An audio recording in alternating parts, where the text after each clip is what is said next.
നമസ്കാരം. ടീം അധ്യാപക കൂട്ടത്തിന്റെ നേതൃത്വത്തിൽ ജാലകം എന്ന പേരിൽ CM കിഡ്സ് സ്കോളർഷിപ്പ് എൽ പിയുമായി ബന്ധപ്പെട്ട് കുട്ടികൾക്ക് ആവശ്യമായ പഠന സഹായങ്ങൾ ചെയ്തു വരികയാണ്. നിലവിൽ നമ്മളുടെ ഒരു കൂട്ടം അധ്യാപകർ, കേരളത്തിന്റെ വിവിധ ജില്ലകളിലുള്ള പ്രഗത്ഭരായ ഒരു കൂട്ടം അധ്യാപകർ ചേർന്ന് ഓരോ വിഷയങ്ങളുടെയും പാഠഭാഗങ്ങളുടെ പ്രധാനപ്പെട്ട പോയിന്റുകൾ PDF രൂപത്തിൽ നിങ്ങൾക്ക് നൽകുന്നുണ്ട്. അവയെല്ലാം നോട്ട്സ് ആയിട്ട് നൽകുന്നുണ്ട്. അവ നമ്മളുടെ അധ്യാപക കൂട്ടം ബ്ലോഗിൽ നിന്ന് ലഭ്യമാണ്.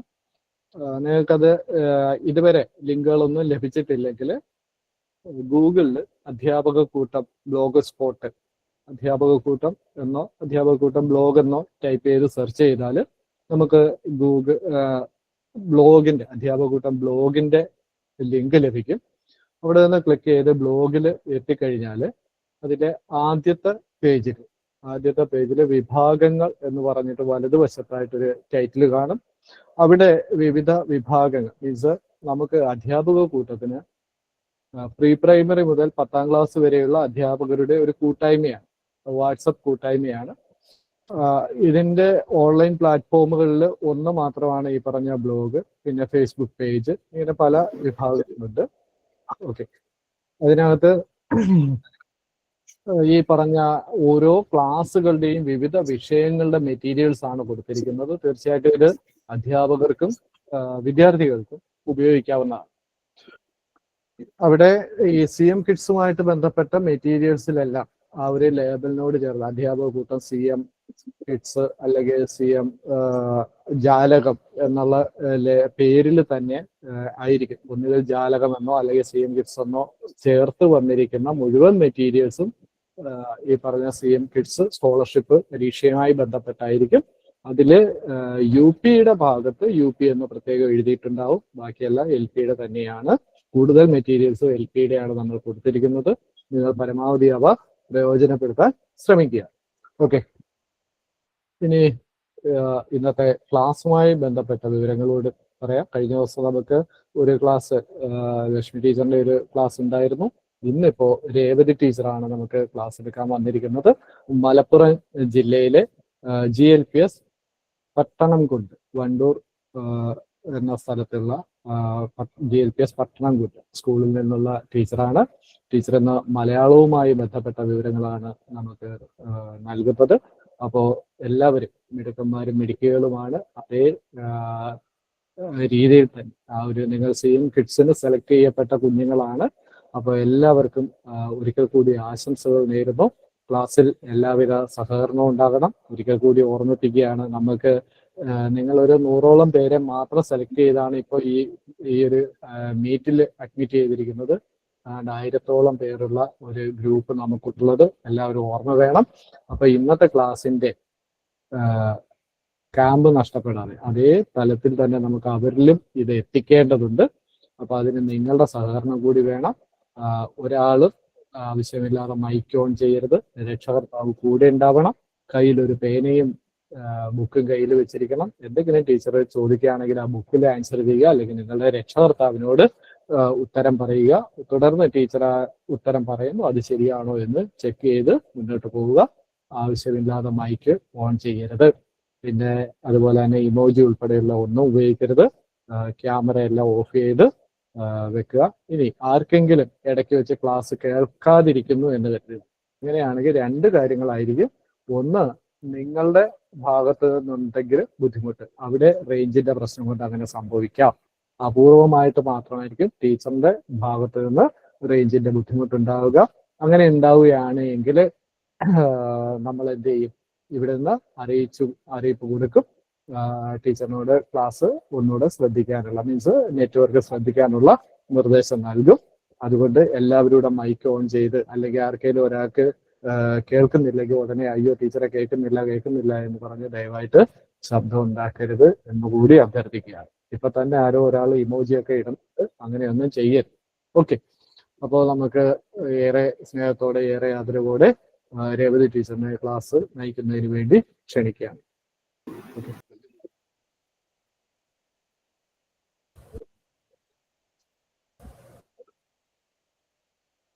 ടീച്ചറെ. Thank you sir. മക്കളെ, നമ്മള് ഇന്ന് ചർച്ച ചെയ്യുന്നത് നമ്മുടെ LSSുമായി ബന്ധപ്പെട്ട അല്ലെങ്കിൽ CM കിഡ്സുമായി ബന്ധപ്പെട്ട മലയാളം വിഭാഗത്തിലെ ചോദ്യങ്ങളാണ്. ലക്ഷ്മി CM കിഡ്സ് നല്ല ഡീറ്റെയിൽ ആയിട്ട് പറഞ്ഞു തന്നിരുന്നു.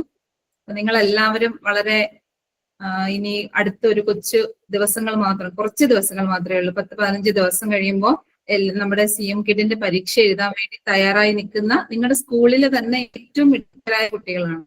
അപ്പൊ ഇതോടുകൂടി നിങ്ങളുടെ പാഠങ്ങൾ കഴിഞ്ഞു. ഇനി നമ്മൾ റിവിഷന്റെ ടൈം ഓരോ പാഠഭാഗങ്ങൾ റിവൈസ് ചെയ്ത് തീർത്തിട്ടുണ്ടാവും എന്നറിയാം. ഒരുപാട് മോഡൽ എക്സാമുകളും നമ്മുടെ അധ്യാപകൂട്ടം വഴി വരുന്ന എല്ലാ എക്സാമുകളും നിങ്ങൾ അറ്റൻഡ് ചെയ്ത് പോകുന്നുണ്ടെന്നും അറിയാം.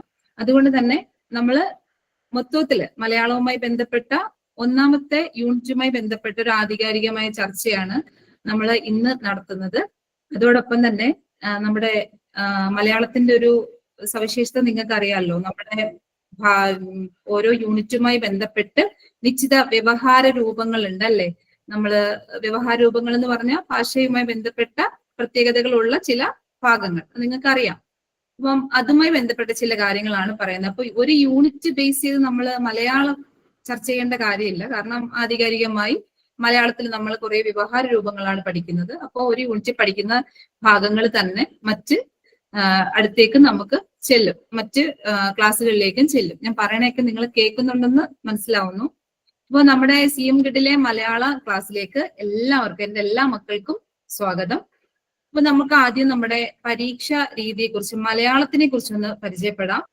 നമ്മുടെ പേപ്പർ 1 അതായത് പേപ്പർ 1 നടക്കുന്ന പരീക്ഷ രാവിലെ 10 മണി മുതൽ 12 മണി വരെ മൾട്ടിപ്പിൾ ചോയ്സ് ക്വസ്റ്റ്യൻസ് ആണ്. അതായത് തിരഞ്ഞെടുക്കപ്പെട്ട ചോദ്യങ്ങൾ, അതിനകത്ത് നിശ്ചിത ഓപ്ഷൻസ് ഉണ്ടാവും. ഓപ്ഷന്റെ കാര്യങ്ങളെല്ലാം നിങ്ങൾക്ക് അറിയാം. നമ്മള്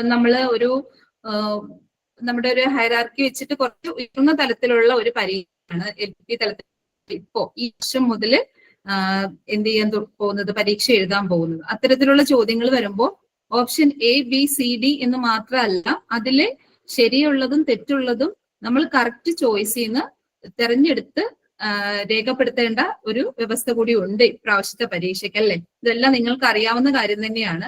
അതിൽ രാവിലെ നടക്കുന്ന പരീക്ഷയിൽ 1 മുതൽ 10 വരെയുള്ള ചോദ്യങ്ങൾ മലയാളമായിരിക്കും. അത് ഓരോ ചോദ്യത്തിനും ഓരോ മാർക്കുമായിരിക്കും.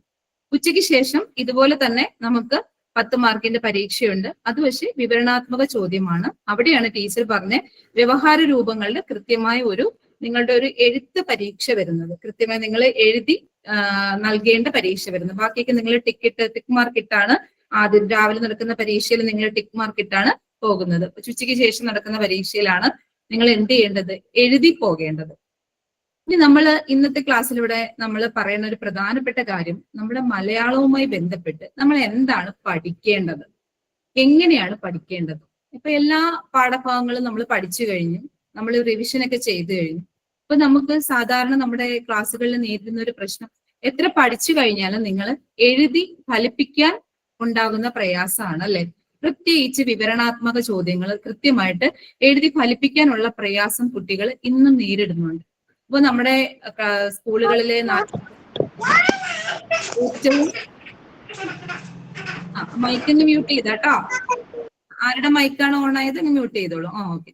അപ്പൊ നമ്മുടെ കൃത്യമായി നമ്മുടെ മലയാളത്തിൽ നമ്മൾ പറയുമ്പോൾ നമ്മുടെ ഓരോ പാഠഭാഗവും നമ്മൾ പഠിച്ചു കഴിഞ്ഞാലും അതില് നമ്മുടെ വിവരണാത്മക ചോദ്യങ്ങളുടെ കൂട്ടത്തിൽ നമ്മൾ എഴുതി ഫലിപ്പിക്കാനുള്ള പ്രയാസം. ഒരു ക്ലാസ്സിലെ ഏറ്റവും ഉയർന്ന നിലവാരത്തിലുള്ള കുട്ടികൾ എഴുതുന്ന പരീക്ഷ ആകുമ്പോൾ അവിടെ അക്ഷരത്തെറ്റുകള് ഒന്നും ഉണ്ടാവില്ല. പക്ഷെ എഴുതി എങ്ങനെയാണ്, ഒരു രചന എങ്ങനെയാണ് എഴുതി ഫലിപ്പിക്കുന്നത് എന്നുള്ള കാര്യത്തെക്കുറിച്ച് ഇപ്പോഴും നമ്മുടെ പല മക്കൾക്കും വ്യക്തതയില്ല.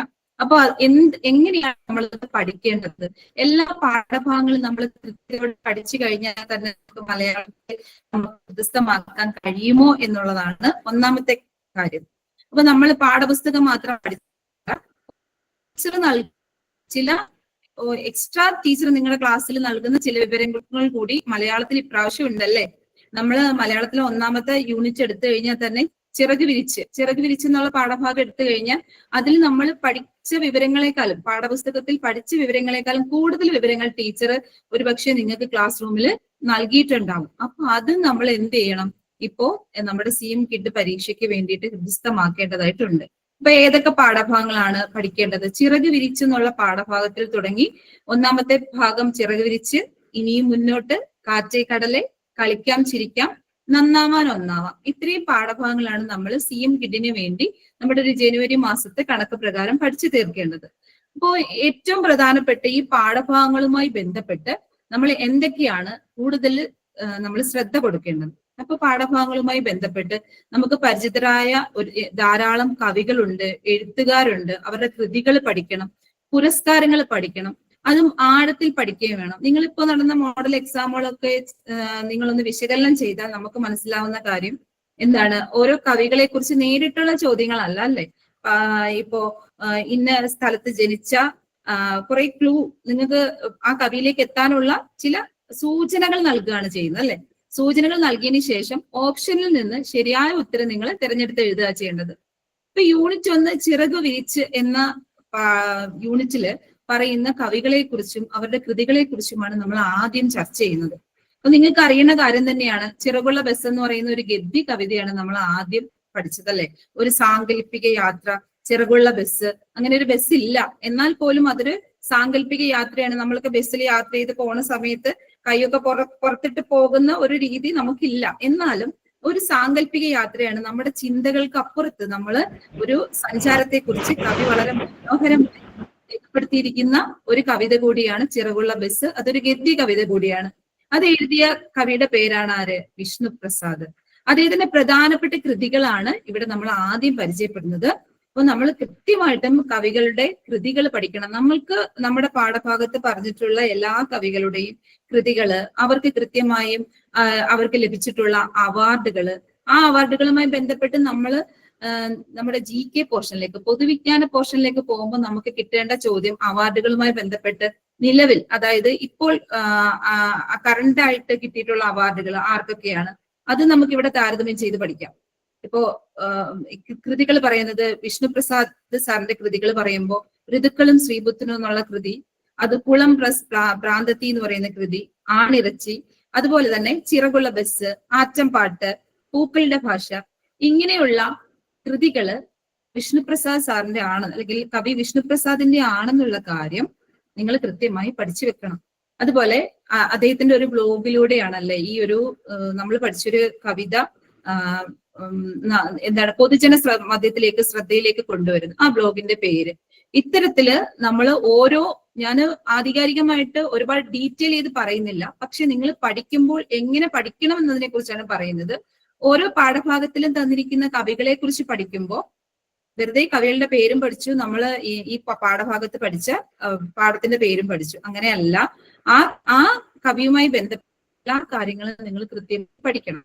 നിലവിൽ മുന്നേ നമ്മൾ നടന്നൊരു മോഡൽ പരീക്ഷ കണ്ടിട്ടുണ്ടല്ലേ, പാലക്കാട് ജനിച്ച സാഹിത്യകാരൻ പിന്നെ ആരാണെന്ന് കണ്ടെത്താൻ വേണ്ടിയിട്ട് അദ്ദേഹത്തിന് കേന്ദ്ര സാഹിത്യ അക്കാദമി അവാർഡ് ലഭിച്ചിട്ടുണ്ട്, കേരള സാഹിത്യ അക്കാദമി ലഭിച്ചിട്ടുണ്ട്. താഴെ പറയുന്ന ഈ സൂചനകളിൽ നിന്ന് താഴെ പറയുന്ന ആ കവിയെ തിരിച്ചറിയൂ എന്ന് പറഞ്ഞ് ഇത്തരത്തിലുള്ള ചോദ്യങ്ങളാണ് നമ്മൾ നേരിടാൻ പോകുന്നത്. വളരെ സിമ്പിളായ ഒരു പരീക്ഷ കൂടിയാണെന്നുള്ള കാര്യം നമ്മുടെ മക്കൾ എല്ലാവരും മനസ്സിലാക്കണം. ഒന്നാമത്തെ പാഠത്തില് വിഷ്ണുപ്രസാദിനെ കുറിച്ച് പറഞ്ഞു. വിഷ്ണുപ്രസാദിന്റെ ചിറകുള്ള ബസ് എന്നുള്ള കവിത മാത്രമല്ല ആ പാഠഭാഗത്തില്, അതില് ചില എഴുത്തുകാരെ കുറിച്ച് പറയുന്നുണ്ട്. കവികളെ കുറിച്ച് മാത്രമല്ല മറ്റു ചില രചനകൾ. നമ്മൾ ഈ പാഠഭാഗം തുടങ്ങുമ്പോൾ തന്നെ നമ്മൾ പരിചയപ്പെടുന്നത് തലയും കുത്തി എന്ന് പറഞ്ഞ ഒരു കൃതിയാണ് അല്ലെ. തലയും കുത്തി എന്ന് പറഞ്ഞ ഒരു പുസ്തകം നിങ്ങൾക്ക് ക്ലാസ്സിലൊക്കെ പരിചയപ്പെടുത്തിയിട്ടുണ്ടാവും ടീച്ചർ, നിങ്ങളുടെ ക്ലാസ്സിൽ പരിചയപ്പെട്ടു. അപ്പൊ ആ ഗ്രന്ഥത്തിന്റെ കർത്താവ് ആരാണ്? അപ്പൊ തലയും കുത്തിയുടെ എന്ന ഗ്രന്ഥത്തിന്റെ സവിശേഷത, അതായത് ടീച്ചർ ക്ലാസ്സിൽ പറയുന്ന ഓരോ പോയിന്റുകളും അത്രയും ആഴത്തിൽ ഹൃദയസ്ഥമാക്കി വെച്ചാൽ മാത്രമേ എന്ത് ചെയ്യാൻ കഴിയുള്ളൂ, നമ്മുടെ മലയാളത്തിൽ നല്ല മാർക്ക് സ്കോർ ചെയ്യാൻ കഴിയുള്ളൂ. ഇപ്പോ ഒന്നാമത്തെ പാഠഭാഗവുമായി ബന്ധപ്പെട്ട് ചിറകുള്ള ബസ്സുമായി ബന്ധപ്പെട്ട അദ്ദേഹത്തിന്റെ വിഷ്ണുപ്രസാദ് സാറിന്റെ കൃതികളും ആ പാഠഭാഗവുമായി ബന്ധപ്പെട്ട പ്രധാനപ്പെട്ട കാര്യവുമാണ് പറഞ്ഞത്. അതായത് പരാമർശിച്ചു പോവുകയാണ് ചെയ്യുന്നത് കേട്ടോ. ഇനി നമ്മൾ അടുത്ത ഭാഗത്തേക്ക് ചെല്ലുമ്പോൾ നിങ്ങൾക്ക് എല്ലാവർക്കും അറിയാം അക്കിത്തം അച്യുതൻ നമ്പൂതിരി, അദ്ദേഹത്തിന്റെ തൂലികാനാമം അക്കിത്തമാണെന്നും അദ്ദേഹത്തിന്റെ കവിത മുന്നറിയിപ്പ് നമ്മൾ പഠിച്ചിട്ടുണ്ട്. അതും എന്താണ്, നമ്മളുടെ നേരിട്ടൊരു അനുഭവം അല്ല, ഒരു സാങ്കല്പികമായിട്ട് നമ്മൾ കാണുന്ന കാഴ്ചകൾ അല്ലെ. നമ്മള് ഇപ്പൊ ഒരു തമാശ രീതിയിൽ പറഞ്ഞാൽ നമ്മൾ ഉദ്ദേശിക്കുന്ന ലെവലിലല്ല നമ്മുടെ പരീക്ഷ. മുന്നറിയിപ്പ് തരുന്നതും അത് തന്നെയാണ്, കവി മുന്നറിയിപ്പ് തരുന്നതും അത്തരത്തിൽ തന്നെയാണ്. നമ്മൾ നല്ല രീതിയിൽ പഠിക്കുന്ന ഏറ്റവും മിടുക്കരായ കുട്ടികൾക്ക് എഴുതാനുള്ള പരീക്ഷയാണ്. അപ്പോ അത്തരത്തിൽ നമ്മൾ ആഴത്തിൽ പഠിക്കുകയാണ്. അക്കിത്ത അച്യുതൻ നമ്പൂതിരിയെ കുറിച്ച് പഠിക്കുമ്പോൾ എല്ലാവർക്കും എപ്പോഴും പരീക്ഷയിൽ കാണുന്ന ഒരു ഇതാണ് എന്ത്, വെളിച്ചം ദുഃഖമാനുണ്ണി തമസല്ലോ സുഖപ്രദം, ഈ വരികൾ ആരുടേതാണ്? അപ്പൊ ഇത്തരത്തിലായിരുന്നു നമ്മൾ മുൻകാലങ്ങളിലൊക്കെ ചോദ്യം പ്രതീക്ഷിച്ചിരുന്നത്, വന്നുകൊണ്ടിരുന്നത്. പക്ഷെ ഇത്തവണ മുതൽ അങ്ങനെ അല്ല. അക്കിത്തത്തെ കുറിച്ചുള്ള പൂർണ്ണമായ വിവരങ്ങൾ നമ്മൾ പഠിക്കണം. അപ്പൊ 2019 ജ്ഞാനപീഠ പുരസ്കാര ജേതാവാണ് അക്കിത്തം അച്യുതൻ നമ്പൂതിരി എന്ന് പറയുന്നുണ്ട്. അപ്പൊ ജ്ഞാനപീഠ പുരസ്കാരങ്ങളെ കുറിച്ച് നമ്മൾ പഠിക്കണം. എത്ര മലയാളികൾക്ക് ജ്ഞാനപീഠ പുരസ്കാരം ലഭിച്ചിട്ടുണ്ട്, ആദ്യം ലഭിച്ചത് ആർക്കാണ്, ഏറ്റവും ഒടുവിൽ ലഭിച്ചത് ആർക്കാണ്, ഇത്തരത്തിൽ. ഇനി അക്കിത്തം അച്യുതൻ നമ്പൂതിരിയുടെ പ്രധാനപ്പെട്ട കൃതികളാണ്. അപ്പോ മലയാളവുമായി ബന്ധപ്പെട്ട് നമ്മൾ ഓരോന്നും പഠിക്കുമ്പോൾ, നമ്മൾ ഡീറ്റെയിൽ ആയിട്ട് പഠിക്കുമ്പോൾ തന്നെ നമുക്ക് മറ്റു വിഷയങ്ങളുമായിട്ട് തന്നെ അതിന് ബന്ധം വരും, പ്രത്യേകിച്ച് പൊതുവിജ്ഞാനവുമായി ബന്ധപ്പെട്ട്. അപ്പോ അക്കിത്തം അച്യുതൻ നമ്പൂതിരി, അദ്ദേഹത്തിന്റെ തൂലികാനാമം അക്കിത്തമാണ്. മുഴുവൻ പേര്, കവികളുടെ മുഴുവൻ പേര് എപ്പോഴും പ്രയാസം വരുന്നൊരു കാര്യമാണ്. അപ്പൊ നമുക്ക് ഈ ഇനിഷ്യലൊക്കെ വരുന്നത് ഇപ്പൊ പി രാമചന്ദ്രൻ, അപ്പൊ ഇനിഷ്യലൊക്കെ വരുമ്പോഴത്തേക്ക് പല PC രാമചന്ദ്രനാണോ, ഇനി PR രാമചന്ദ്രനാണോ, ഇത്തരത്തില് ഓപ്ഷൻ വരും. അപ്പൊ കൃത്യമായിട്ട് നിങ്ങൾ ഇന്ത്യയൊക്കെ കൃത്യമായി തന്നെ പഠിച്ചു വെക്കണം. ഇവിടെ ആ കവിയുടെ പൂർണ്ണനാമം അക്കിത്തം അച്യുതൻ നമ്പൂതിരി എന്നാണ്. അദ്ദേഹം മരിച്ചത് മുൻകാലങ്ങളിൽ ചോദിച്ചിട്ടുള്ള ഒരു ചോദ്യം കൂടിയാണ്. 2020 ഒക്ടോബർ 15 അക്കിത്തം അച്യുതൻ നമ്പൂതിരി നമ്മളെ വിട്ടുപിരിഞ്ഞത്. അദ്ദേഹത്തിന്റെ പ്രധാനപ്പെട്ട കൃതികൾ ഇവിടെ നോക്കൂ, ഓരോ കവികളുടെയും കൃതികൾ പഠിക്കുമ്പോൾ കൂടുതലായിട്ട് നമ്മൾക്ക് പഠിക്കേണ്ടി വരുന്നു അല്ലെ. എന്താണ് അപ്പോ പ്രയാസം വരുന്നത്, നമുക്ക് തിരിഞ്ഞു പോകാൻ സാധ്യതയുണ്ട്. അതുകൊണ്ടാണ് ടീച്ചർ പറഞ്ഞത് നിങ്ങൾ നല്ല ആഴത്തിൽ തന്നെ ഹൃദയസ്ഥമാക്കി വെക്കണമെന്ന്. അപ്പൊ നോക്കിക്കേ, 20-ാം നൂറ്റാണ്ടിന്റെ ഇതിഹാസം അക്കിത്തം അച്യുതൻ നമ്പൂതിരിയുടെ ഒരു കൃതിയാണ്.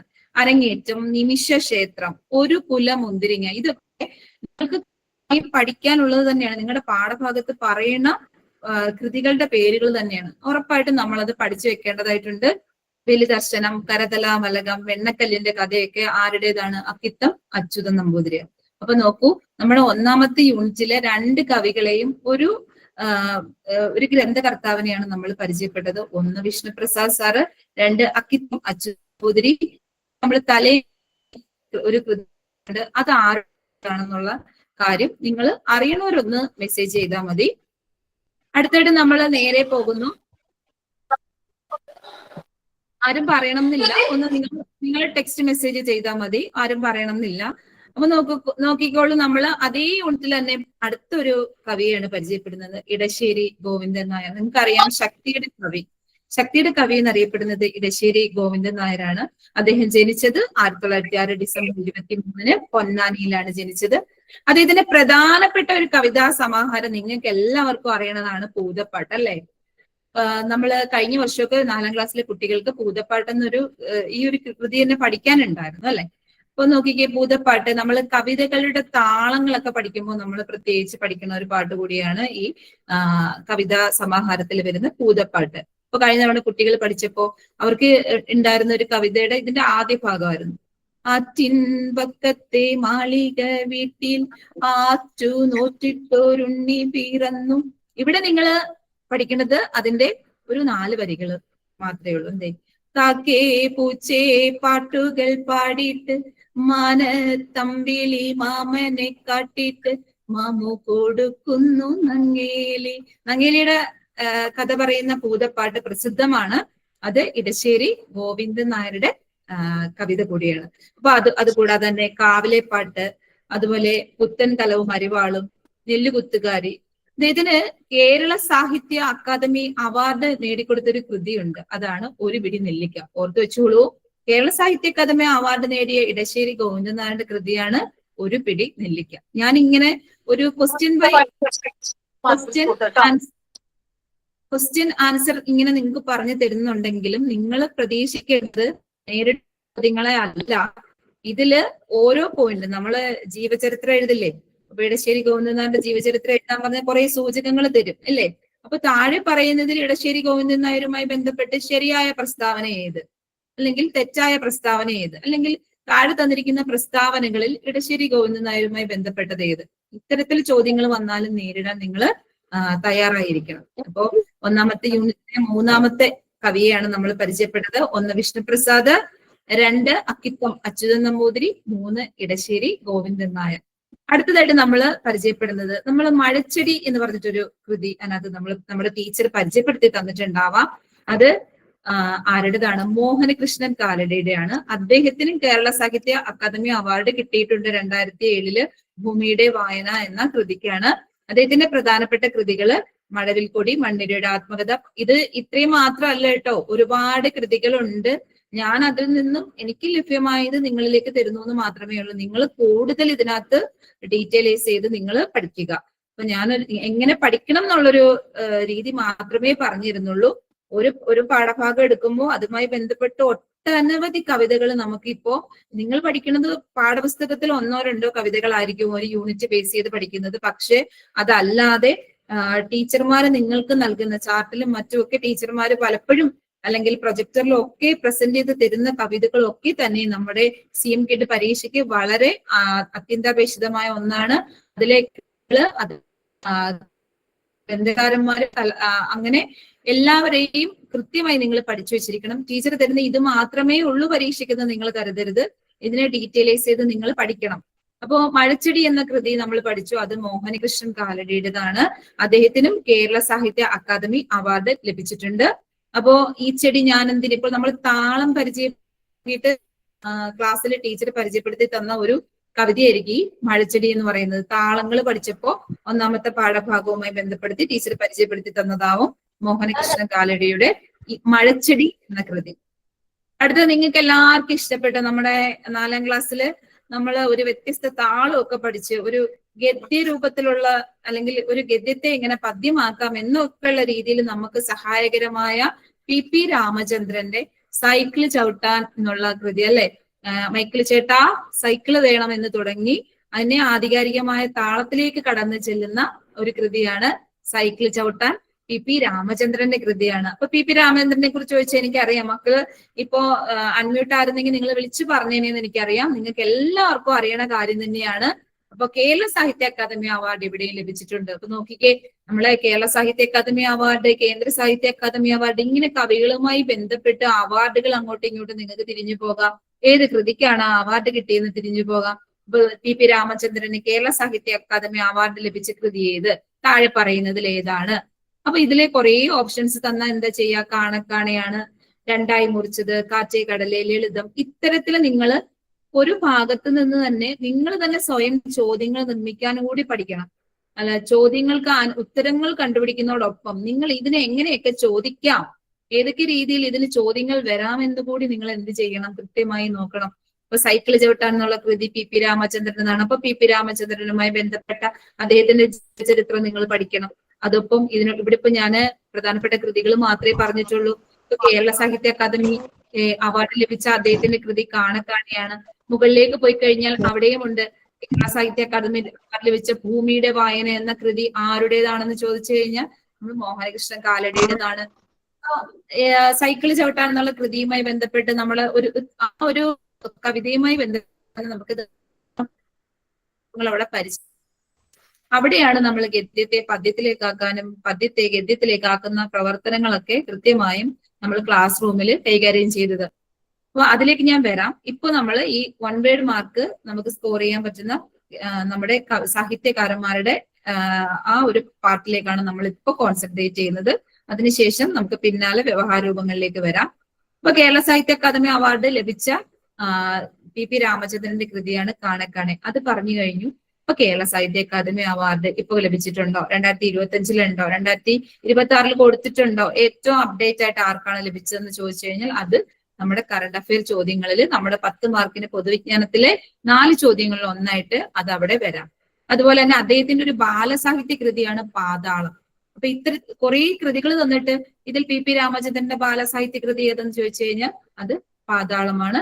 ഇനി ഒട്ടനവധി കൃതികൾ അദ്ദേഹത്തിൻ്റെതുണ്ട്. നിങ്ങളത് റെഫർ ചെയ്ത് പഠിക്കണം. അപ്പൊ ഇതേ പാഠഭാഗത്തിൽ അപ്പൊ നമ്മളിപ്പോ എത്ര കവികളെയാണ് പരിചയപ്പെട്ടത്? നമ്മൾ ആദ്യം പരിചയപ്പെട്ടത് വിഷ്ണുപ്രസാദ്, രണ്ടാമത് അക്കിത്തം അച്യുതൻ നമ്പൂതിരി, ഇടശ്ശേരി ഗോവിന്ദൻ നായർ, മോഹനകൃഷ്ണൻ കാലടി, അടുത്തത് പി രാമചന്ദ്രൻ. ഇനി ആറാമത്തെ കവിയാണ് നിങ്ങൾക്ക് എല്ലാവർക്കും അറിയണം, നമ്മുടെ പ്രിയപ്പെട്ട ONV കുറുപ്പ് സാറിനെ കുറിച്ച്. അപ്പൊ അദ്ദേഹം ജനിച്ചത് കൊല്ലം ജില്ലയിലെ ചവറയിലാണ് 1931 മെയ് 27-ന്. അദ്ദേഹത്തിന് ഒരുപാട് അവാർഡുകൾ ലഭിച്ചിട്ടുണ്ട്, പത്മശ്രീ ലഭിച്ചിട്ടുണ്ട്, അതുപോലെ അക്കിത്തം അച്യുതൻ നമ്പൂതിരി ലഭിച്ചിട്ടുണ്ട്. കൃത്യമായിട്ട് പഠിക്കുക. അപ്പോ പത്മശ്രീ ലഭിച്ചത് 98-ലാണ്, അദ്ദേഹത്തിന് ജ്ഞാനപീഠം ലഭിച്ചിട്ടുണ്ട് 2007-ലാണ്, പത്മവിഭൂഷൺ ലഭിച്ചിട്ടുണ്ട്. അപ്പം അദ്ദേഹത്തിന്റെ മുഴുവൻ പേര്, ONV കുറുപ്പിന്റെ മുഴുവൻ പേര് എന്താണ്? ഒറ്റപ്ലാക്കൽ നീലകണ്ഠൻ വേലുക്കുറുപ്പ് എന്നാണ് ആരുടെ യഥാർത്ഥ പേര്, മുഴുവൻ പേര്, ONV കുറുപ്പിന്റെ പേര്. അപ്പോ എന്തിനാണ് ഈ യൂണിറ്റിൽ നമ്മൾ ONV കുറുപ്പിനെ പരിചയപ്പെട്ടത്? നമ്മൾ അവിടെ ഒരു നാടക ഗാനം അല്ലെ, അമ്പിളി അമ്മാവ താമരക്കൊമ്പിളിൽ എന്തുണ്ട്, അങ്ങനെ ഒരു നാടകഗാനം നമ്മളെ ക്ലാസ്സിൽ നമ്മൾ പരിചയപ്പെട്ടിട്ടുണ്ട്.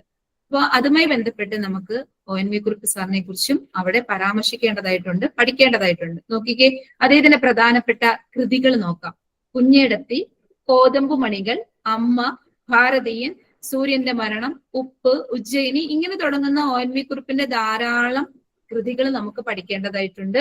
അപ്പോ ഇത്തരത്തിൽ ONV കുറുപ്പിന്റെയും ജീവചരിത്രം എഴുതാനായാലും അതുപോലെ തന്നെ ഒൻപേഡ് ചോദ്യങ്ങൾക്ക്, നമ്മുടെ തിരഞ്ഞെടുത്ത ചോദ്യങ്ങൾക്ക് വേണ്ടിയിട്ടായാലും നിങ്ങൾ കൃത്യമായി പ്രിപ്പയർ ചെയ്ത് വെക്കുക. അപ്പൊ ഒന്നാമത്തെ യൂണിറ്റിൽ നമ്മൾ പാഠഭാഗം എടുത്ത് നോക്കുമ്പോൾ ഒരു പക്ഷെ ഇത്രയും കവികളെ നമ്മൾ പരിചയപ്പെടുന്നില്ല.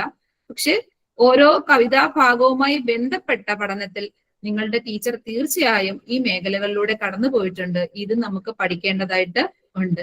ഇനി അടുത്തൊരു കുട്ടികളുടെ പ്രിയപ്പെട്ട കവിയായ കുഞ്ഞുണ്ണി മാഷിലേക്കാണ് നമ്മൾ വരുന്നത്. കുഞ്ഞുണ്ണി മാഷിന്റെ ഏത് കൃതിയാണ് നമ്മൾ അവിടെ ഒരു 4 വരി പരിചയപ്പെട്ടത്? താളവുമായി ബന്ധപ്പെട്ട് തുള്ളിപ്പാഞ്ഞു വരുന്ന മഴ, തുള്ളിക്കൊരു കുടമെന്ന മഴ, കൊള്ളാം ഇമ്മഴ കൊള്ളരു തിമ്മഴ, കൊള്ളാം കൊള്ളാം പെയ്യട്ടെ. ഈ ഒരു വരികളാണ് നമ്മൾ ഈ വർഷം നമ്മുടെ ഒന്നാമത്തെ യൂണിറ്റിൽ തന്നെ പരിചയപ്പെട്ടത്. അപ്പൊ നമ്മൾ കുഞ്ഞുണ്ണി മാഷിനെ കുറിച്ച് കൂടുതൽ പരിചയപ്പെടേണ്ടതായിട്ടുണ്ട്. അദ്ദേഹത്തിന്റെ പ്രധാനപ്പെട്ട കൃതികൾ ഇവിടെ കൊടുത്തിട്ടുണ്ട്. കുഞ്ഞിനിപ്പാവ, നമ്പൂതിരി ഫലിതങ്ങള്, പഴഞ്ചൊൽ കഥകള്, ഊണ് തൊട്ടുറക്കം വരെ, ഇങ്ങനെ തുടങ്ങി ധാരാളം കൃതികള് കുഞ്ഞുണ്ണി മാഷ് രചിച്ചിട്ടുണ്ട്. ഇത്തരത്തിൽ നിങ്ങൾ കുഞ്ഞുണ്ണി മാഷിനെ കുറിച്ചും അപ്പൊ ഏകദേശം 8 കവികളെ നമ്മൾ ഇപ്പോൾ തന്നെ പരിചയപ്പെട്ടു. ഇനി ഏറ്റവും പ്രധാനപ്പെട്ട ഒന്നാണ് നമ്മൾ അതിൽ തന്നെ നമ്മുടെ പാഠഭാഗവുമായി ബന്ധപ്പെട്ട് തന്നെ അടുത്തതായി പരിചയപ്പെടുന്ന 2 പ്രധാനപ്പെട്ട കവികൾ കൂടിയുണ്ട്. അതിൽ ഒന്ന് നോക്കിക്കേ, ചോണന്റെ കഴുകളും. ഇത് രണ്ടും നിങ്ങൾക്ക് ടീച്ചർ ഒരു പക്ഷെ ക്ലാസ്സിൽ പഠിപ്പിച്ച് മാറിയിട്ടുണ്ടാവാം, അതായത് ചാർട്ടിൽ പ്രസന്റ് ചെയ്ത് തന്നിട്ടുണ്ടാകാം. നമുക്ക് പാഠപുസ്തകത്തിൽ ഇല്ലാത്തൊരു കവിത തന്നെയാണ്. അപ്പൊ എന്താണ് അദ്ദേഹത്തിന്റെ പി മധുസൂദൻ സാറിന്റെ പ്രധാനപ്പെട്ട കൃതികൾ? നിങ്ങൾ പരിചയപ്പെട്ട ചോണനുറുമ്പിന് വഴിയിൽ കാണും കല്ലൊരു പർവ്വതമാകുന്നു, ഇത്തരത്തിലൊരു കവിത നിങ്ങൾ പരിചയപ്പെട്ടിട്ടുണ്ട്. അതുപോലെ തന്നെ ഉയരേപ്പാവും കഴുകിന് പാഠം, അതും പി മധുസൂദൻ സാറിന്റെ പ്രധാനപ്പെട്ട കൃതികളാണ്. ഇനി നമ്മുടെ ക്ലാസ്സിൽ അല്ലാതെ ചൊല്ലിയ കൃതികളും ഉണ്ട്, ഞാനിവിടെ പറയുന്നില്ല. പിന്നെ നമ്മൾക്ക് CM കിഡുമായി ബന്ധപ്പെട്ട പോർഷനിലേക്ക് തന്നെ കടന്നു പോകാം. ഇപ്പൊ പി മധുസൂദൻ സാറിനെയും നമ്മൾ പരിചയപ്പെടുന്നത് യൂണിറ്റ് 1 തന്നെയാണ്. അദ്ദേഹത്തിന്റെ പ്രധാനപ്പെട്ട കൃതികളാണ് അതിനും അപ്പുറം എന്താണ്, മുക്കുറ്റിപ്പൂവിന്റെ ആകാശം, പ്രപഞ്ചവും കാലവും, ഭൂമി പാടുന്ന ശീലുകൾ, ഞാൻ ഇവിടെയുണ്ട്, ഇത്തരത്തിലുള്ള കൃതികളെല്ലാം തന്നെ ഈ കൃതികളെല്ലാം തന്നെ പി മധുസൂദൻ സാറിന്റെയാണ്. ഇതും നമ്മൾ ഒന്നാമത്തെ പാഠഭാഗത്ത് പരിചയപ്പെടുന്നത് തന്നെയാണ്. ഇനി നമ്മൾ നേരെ പോകുന്നത് അടുത്ത പാഠഭാഗവുമായി ബന്ധപ്പെട്ട നിങ്ങൾക്ക് പഠിക്കാനുള്ള ഒരു മേജർ കവിതയായിട്ട് പഠിക്കാനുള്ളത് കാത്തിരിപ്പ് എന്ന് പറയുന്നത് ചെറുശ്ശേരിയുടെ അല്ലെ പ്രധാനപ്പെട്ട ഒരു കൃതിയാണ്. ഇത് നിങ്ങൾ ഓൾറെഡി എല്ലാം പഠിച്ച് റെഡി ആയിട്ടുള്ളതാവും. കൃഷ്ണഗാഥയിലെ ഇനി കൃഷ്ണഗാഥയ്ക്ക് മറ്റൊരു പേര് കൂടിയുണ്ട്. എന്താണ് കൃഷ്ണഗാഥയുടെ മറ്റൊരു പേര്? അപ്പോ എന്താണെന്ന് ആർക്കെങ്കിലും പറയാമോ? നിങ്ങൾ നോട്ട് ചെയ്ത് സോറി നോട്ട് ചെയ്യണം. കൃഷ്ണഗാഥ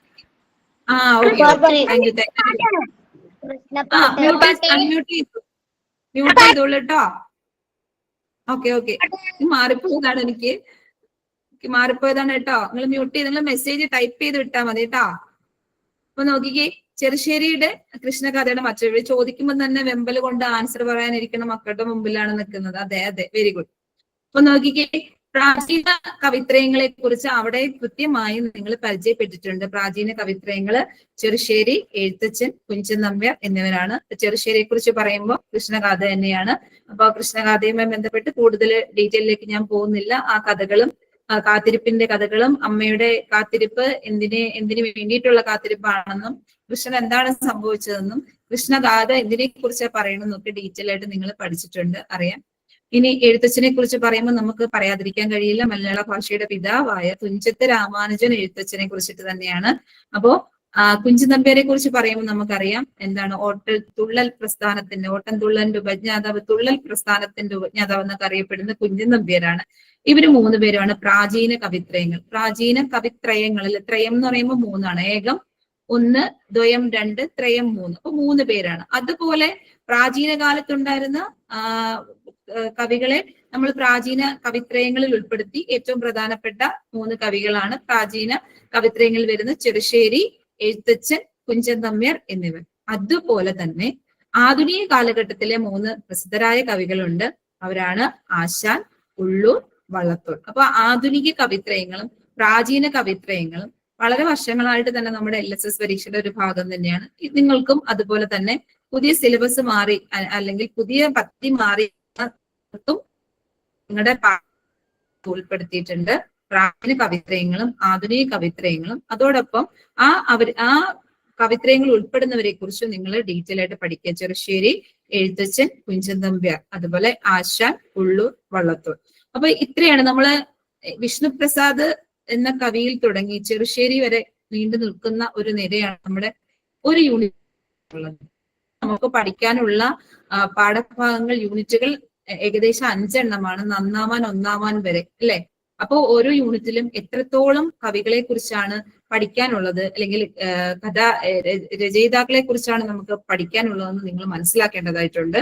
അപ്പൊ ചിറക് വിരിച്ചെന്നുള്ള പാഠഭാഗവുമായി ബന്ധപ്പെട്ട് ആ ഓരോ ഭാഗവുമായി ബന്ധപ്പെട്ട് ഡീറ്റെയിലൈസ് ചെയ്ത് കവികളെ കുറിച്ചിട്ടാണ് ഞാൻ ഇന്നത്തെ ക്ലാസ്സിൽ നിങ്ങളോട് പറഞ്ഞത്.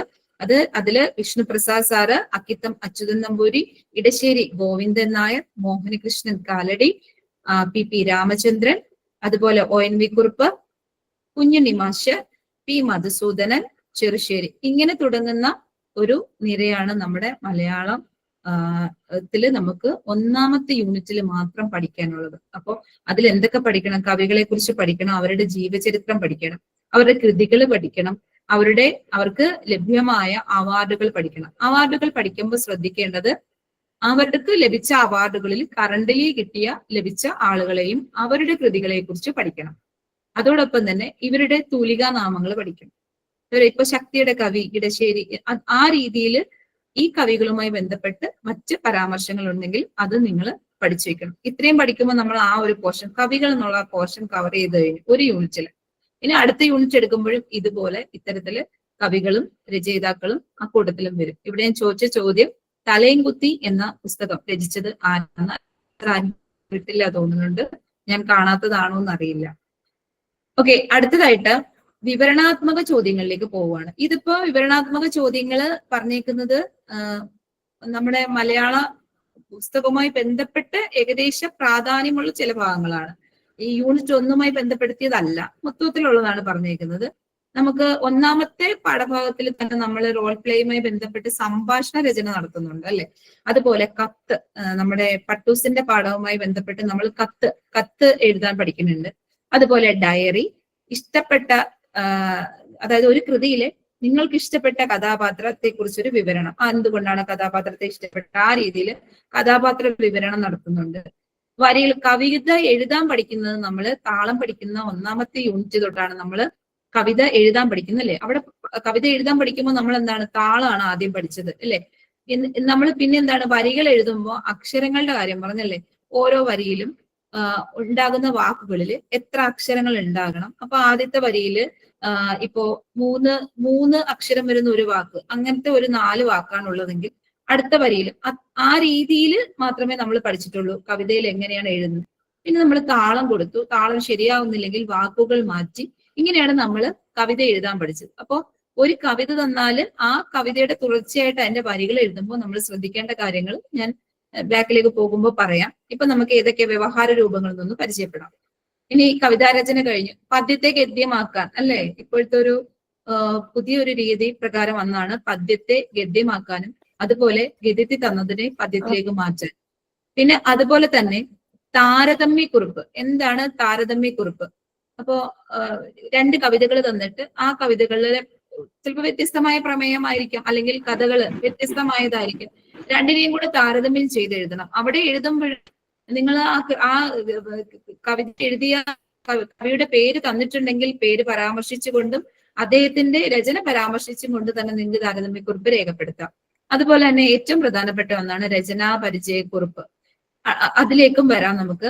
പിന്നെ അനുഭവക്കുറിപ്പ്. നമ്മൾ ആദ്യം നമ്മുടെ ജൂൺ മാസം നിങ്ങൾക്ക് ഓർമ്മയുണ്ട്, നമ്മൾ ആദ്യം 4ാം ക്ലാസ്സിലേക്ക് കടന്നു ചെല്ലുന്ന ദിവസം ആ ഒരു തന്ന ഒരു പ്രവർത്തനമാണ് ഒരു മഴക്കാല കുറിച്ച് എഴുതാൻ അനുഭവക്കുറിപ്പ്. നിങ്ങൾ അറിയാതെ തന്നെ നിങ്ങൾ ആദ്യം ചെയ്ത ഒരു മഴ അനുഭവ രചനയായിരുന്നു അല്ലെ, അതാണ് നമ്മുടെ അനുഭവക്കുറിപ്പ്. മഴയെക്കുറിച്ചുള്ള അനുഭവക്കുറിപ്പാണ് നമ്മൾ ആദ്യം എഴുതിയത്. ഇത്തരത്തിൽ അനുഭവക്കുറിപ്പ് എഴുതാൻ ചോദിക്കാം. അതുപോലെ യാത്രാ വിവരണം, അറിയണ കാര്യമാണ് നീലഗിരിയുടെ റാണി. ഇതിൽ നമ്മൾ യാത്രാ വിവരണത്തെ കുറിച്ച്. പിന്നെ വ്ലോഗിലേക്കൊക്കെ നമ്മൾ വരുന്ന ഇങ്ങനെ കുറച്ചുകൂടി മുന്നിലേക്ക് വരുമ്പോഴാണ് നമ്മൾ വ്ലോഗിലേക്ക് വരുന്നു. വിവരണം തയ്യാറാക്കുന്നു, സംഭവ വിവരണം, ഇത് വ്യവഹാര രൂപമാണ്. കാർട്ടൂൺ സംഭാഷണ രചന, പത്രവാർത്ത തയ്യാറാക്കുന്നു, റിപ്പോർട്ട് തയ്യാറാക്കുന്നു, പ്രസംഗം തയ്യാറാക്കുന്നു, നോട്ടീസ്, കഥ, ഏറ്റവും ഒടുവിൽ നമ്മൾ കഥ രചിക്കുന്നു, സ്വപ്ന വിവരണം എഴുതുന്നു, ദൃക്സാക്ഷി വിവരണം എഴുതുന്നു. ഇത്തരത്തിലുള്ള ഒട്ടനവധി വ്യവഹാര രൂപങ്ങളിലൂടെയാണ് നമ്മൾ എവിടേക്ക് പോകുന്നത്.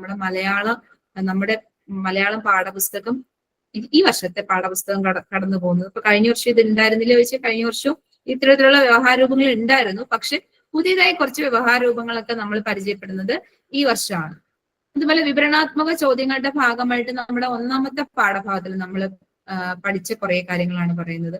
നമ്മൾ വ്യവഹാര രൂപങ്ങളിൽ നമ്മൾ ഭാവാത്മകമായി വായിക്കാൻ പഠിച്ചിരുന്നു.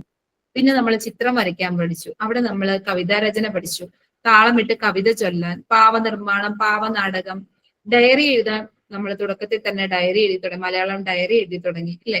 അതുപോലെ രചനാ പരിചയക്കുറിപ്പ്, സംഭാഷണ രചന, കഥാപാത്രത്തെ പരിചയപ്പെടുത്തുന്ന കുറിപ്പ്, വായ്ത്താരി എഴുതാൻ നമ്മൾ പഠിച്ചു.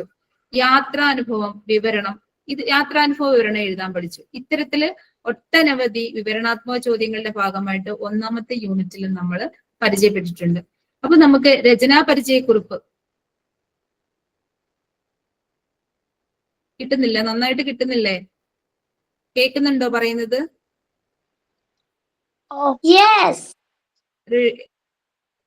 ഓക്കെ, ആരും പറയുന്നുണ്ട് കിട്ടുന്നില്ല എന്ന് പറയുന്നുണ്ട്.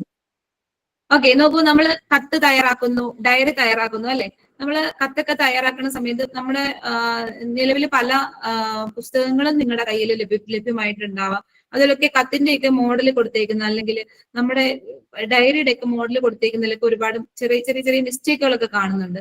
അപ്പൊ എന്നാൽ നമ്മൾ കത്ത് തയ്യാറാക്കുമ്പോൾ നമ്മൾ എന്തൊക്കെയാണ് നമ്മൾ കത്ത് തയ്യാറാക്കാൻ പറയുന്നത്, എന്തിനെ കുറിച്ചാണ് ആ കത്ത് എഴുതാൻ പറഞ്ഞത്, അല്ലെങ്കിൽ ആർക്ക് എന്തിനാണ് ഈ കത്ത് എഴുതാൻ പറഞ്ഞത്, കൃത്യമായി നമ്മൾ അതിലൂടെ കടന്നു പോകേണ്ടതായിട്ടുണ്ടല്ലേ. എന്താണ് ഒരു കത്ത് എഴുതുമ്പോൾ എന്തൊക്കെ കാര്യങ്ങളാണ് നമ്മൾ ശ്രദ്ധിക്കേണ്ടത്. അപ്പോ അത് കൃത്യമായി ആദ്യം മനസ്സിലാക്കേണ്ടത്, കത്ത് എഴുതുമ്പോൾ നിങ്ങൾ കുട്ടികൾ പരീക്ഷ എഴുതുവാണല്ലോ, ആൻസർ എഴുതി പോവുകയാണ്. അപ്പൊ അത് എഴുതി കഴിഞ്ഞതിന് ശേഷം ടീച്ചർമാര് നിങ്ങൾക്ക് ആൻസർ നോക്കുമല്ലോ. അപ്പൊ നമുക്ക് 5 മാർക്കിന്റെ ചോദ്യമാവാം, അല്ലെങ്കിൽ 4 മാർക്കിന്റെ ചോദ്യമാവാം. നോക്കുമ്പോ എന്താ നമുക്ക് മാർക്ക് കുറയുന്നത് നിങ്ങൾ എപ്പോഴെങ്കിലും ചിന്തിച്ചിട്ടുണ്ടോ? എന്താണ് കത്തിൽ, കത്തിന്റെ ഘടന എന്തൊക്കെയാണ് ഒരു കത്ത് എഴുതുമ്പോൾ നമ്മൾ പാലിക്കേണ്ടത്? ഞങ്ങൾ കുറെ എഴുതിയിട്ടുണ്ടല്ലോ ടീച്ചറെ, പക്ഷെ ഞങ്ങൾക്ക് മാർക്ക് കുറവാണല്ലോ. ഒത്തിരി കാര്യങ്ങൾ എഴുതിയിട്ടുണ്ട്. ഇപ്പൊ പട്ടൂസിന്റെ കാര്യങ്ങൾ, പട്ടൂസിനോട് ചോദിക്കണ ഒരുപാട് കാര്യങ്ങൾ എഴുതിയിട്ടുണ്ട്. പക്ഷെ കത്തിന്റെ ഘടന അവിടെ പാലിച്ചിട്ടില്ല. അതിൽ ആരെഴുതുന്നു, ആർക്ക് എഴുതുന്നു, എന്ത് ഉദ്ദേശത്തിലാണ് കത്ത് എഴുതുന്നത്, എന്നാണ് എഴുതിയത്, എവിടെ വെച്ചാണ് എഴുതിയത്, ഇത്തരത്തിലുള്ള ആ ഡീറ്റെയിൽ കത്തിലുണ്ടാകണം. പിന്നെ അതുപോലെ തന്നെ നമ്മുടെ ഏറ്റവും പ്രധാനമായിട്ട് പറയാനുള്ള, പരസ്പരം ഈ കത്ത് എഴുതുന്ന ആൾക്ക് നമ്മുടെ ഏറ്റവും വേണ്ടപ്പെട്ട ഒരാൾക്ക് എഴുതുന്ന ഒരു കത്തായിരിക്കും അല്ലെ. ആ കത്തിൽ നമ്മുടെ എല്ലാ വികാരങ്ങളും നമ്മൾ ഉണ്ടാകും. നമ്മുടെ സ്നേഹവും നമ്മുടെ വിഷമവും ഒക്കെ നമ്മൾ പ്രതിഫലിപ്പിക്കുന്ന രീതിയിലാണ് ഒരു കത്ത് എഴുതേണ്ടത് അല്ലെ. അപ്പൊ വ്യവഹാര രൂപത്തിൽ കത്തിനെ കുറിച്ച് പറയുമ്പോൾ നമ്മൾ അതിലേക്കാണ് പോകുന്നത്. ഇഷ്ടപാത്രത്തെ നിങ്ങൾക്ക് ആ ഒരു ഏത് കഥാപാത്രത്തെയാണോ ഇഷ്ടമായത്, ആ കഥാപാത്രത്തിന് എന്തുകൊണ്ടാണ് ഇഷ്ടമായത്, എന്തുകൊണ്ടാണ് നിങ്ങൾക്ക് ആ കഥാപാത്രത്തിന് എന്ത് സവിശേഷതയാണ് ഇഷ്ടപ്പെട്ടത്, അതാണ് നിങ്ങൾ അവിടെ കോട്ട് ചെയ്ത് യഥാർത്ഥത്തിൽ പറയേണ്ടത്. വരികൾ കൂട്ടിച്ചേർക്കാൻ ഞാൻ ആദ്യമേ പറഞ്ഞു. നമ്മൾ വരികൾ എഴുതുമ്പോൾ മുകളിൽ ആദ്യം നൽകിയിരിക്കുന്ന 1, 2, 3, 4 വരികൾ നൽകിയിട്ടുണ്ട്. ആ വരികളിലെ കൃത്യമായും അക്ഷരങ്ങൾ നിങ്ങൾ നോക്കുക, വാക്കുകൾ നോക്കുക. ആ വാക്കുകളിലെ അക്ഷരങ്ങൾ എത്ര അക്ഷരങ്ങളുണ്ട്, ഇത്തരത്തില് എത്ര അക്ഷരങ്ങൾ വെച്ചിട്ടാണ് അടുത്ത വരി പോയേക്കുന്നത്. അപ്പൊ അതിലെന്തെങ്കിലും സമാനതകൾ ഉണ്ടോ എന്ന് നോക്കുക. ഇനി ചൊല്ലി നോക്കുമ്പോൾ, ഒരു താളത്തിൽ ചൊല്ലി നോക്കുമ്പോൾ ആ താളത്തിന് യോജിക്കുന്ന രീതിയിൽ അടുത്ത വരി എഴുതുമ്പോൾ ശരിയാവണുണ്ടോ, ആ വരിക്ക് ഈ താളത്തിന് ഉതകുന്ന വാക്ക് ഇതല്ലെങ്കിൽ ഏത് വാക്ക് നമുക്ക് പകരം, അപ്പൊ പകര പദങ്ങൾ നിങ്ങൾ അറിയേണ്ടതായിട്ട് വരും അല്ലെ. ഇത്തരത്തില് നമുക്ക് കവിതകൾ വളരെ അനായാസം ചെയ്യാൻ പറ്റുന്ന, നമുക്ക് വളരെ വേഗത്തിൽ മാർക്ക് വാങ്ങാൻ പറ്റുന്ന ഒരു വിഷയമാണ് മലയാളം. മലയാളത്തിൽ 20 മാർക്ക് നമുക്ക് സ്കോർ ചെയ്യാൻ പറ്റും. ചെറിയ ചെറിയ കാര്യങ്ങൾ മാത്രം ഒന്ന് ശ്രദ്ധിച്ചാൽ മാത്രം നമുക്ക് എന്ത് ചെയ്യാൻ പറ്റും, ഇത്തരത്തില് നമുക്ക് കവിത പൂർണ്ണമായി രേഖപ്പെടുത്താൻ കഴിയും.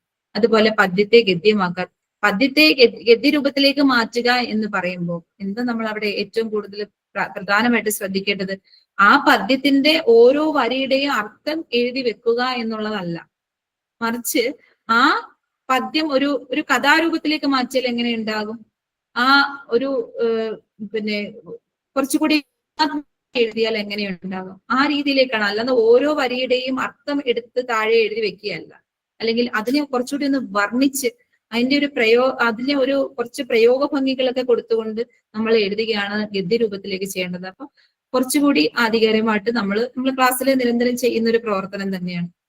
താരതമ്യ കുറിപ്പിനെ കുറിച്ച് പറഞ്ഞു. നമ്മള് 2 കവിതകൾ അതിനെ കുറിച്ച് ഡീറ്റെയിൽ ആയിട്ട് പറഞ്ഞു കഴിഞ്ഞു. താരതമ്യ കുറിപ്പിനെ കുറിച്ച് നമ്മൾ 2 കവിതകൾ തന്നാൽ ചിലപ്പോൾ വ്യത്യസ്ത പ്രമേയങ്ങളായിരിക്കും. നിങ്ങൾ പാഠഭാഗത്ത് ചെയ്തത് സുഗതകുമാരി ടീച്ചറിന്റെ കൃതിയുമായി ബന്ധപ്പെട്ട ഒരു താരതമ്യ കുറിപ്പ് നിങ്ങൾ നടത്തി അല്ലെ. സുഗതകുമാരി ആരുടെയും മൈക്ക് ഒന്ന് മ്യൂട്ട് ചെയ്തോളൂ. സുഗതകുമാരി ടീച്ചറിന്റെ ഒരു കവിതയുമായി ബന്ധപ്പെട്ട് നിങ്ങൾ താരതമ്യ കുറിപ്പ് ക്ലാസ് മുറിയിൽ ആക്കിയിട്ടുണ്ട്. അടുത്തതായിട്ട് നമ്മൾ രചനാപരിചയ കുറിപ്പാണ് പറയുന്നത്.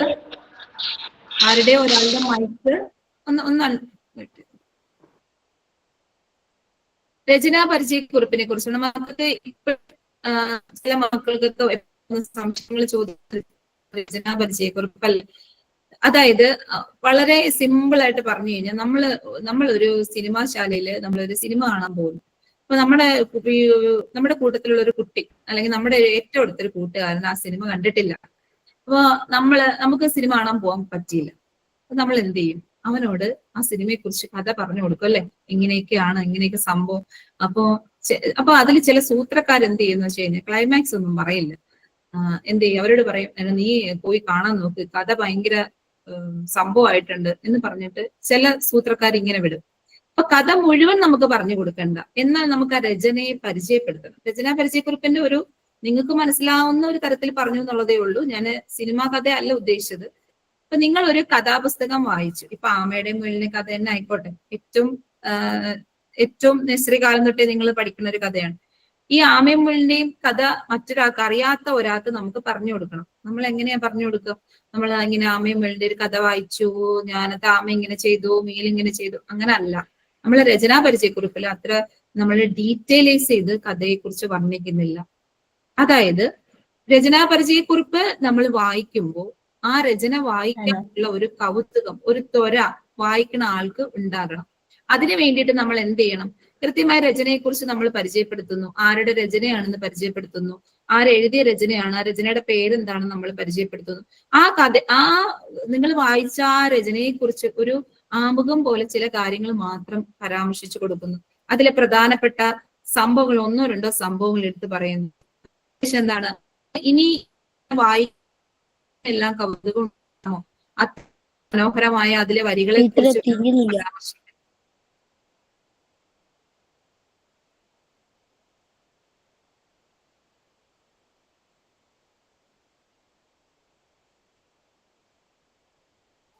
ഇപ്പൊ കേക്കാവോ?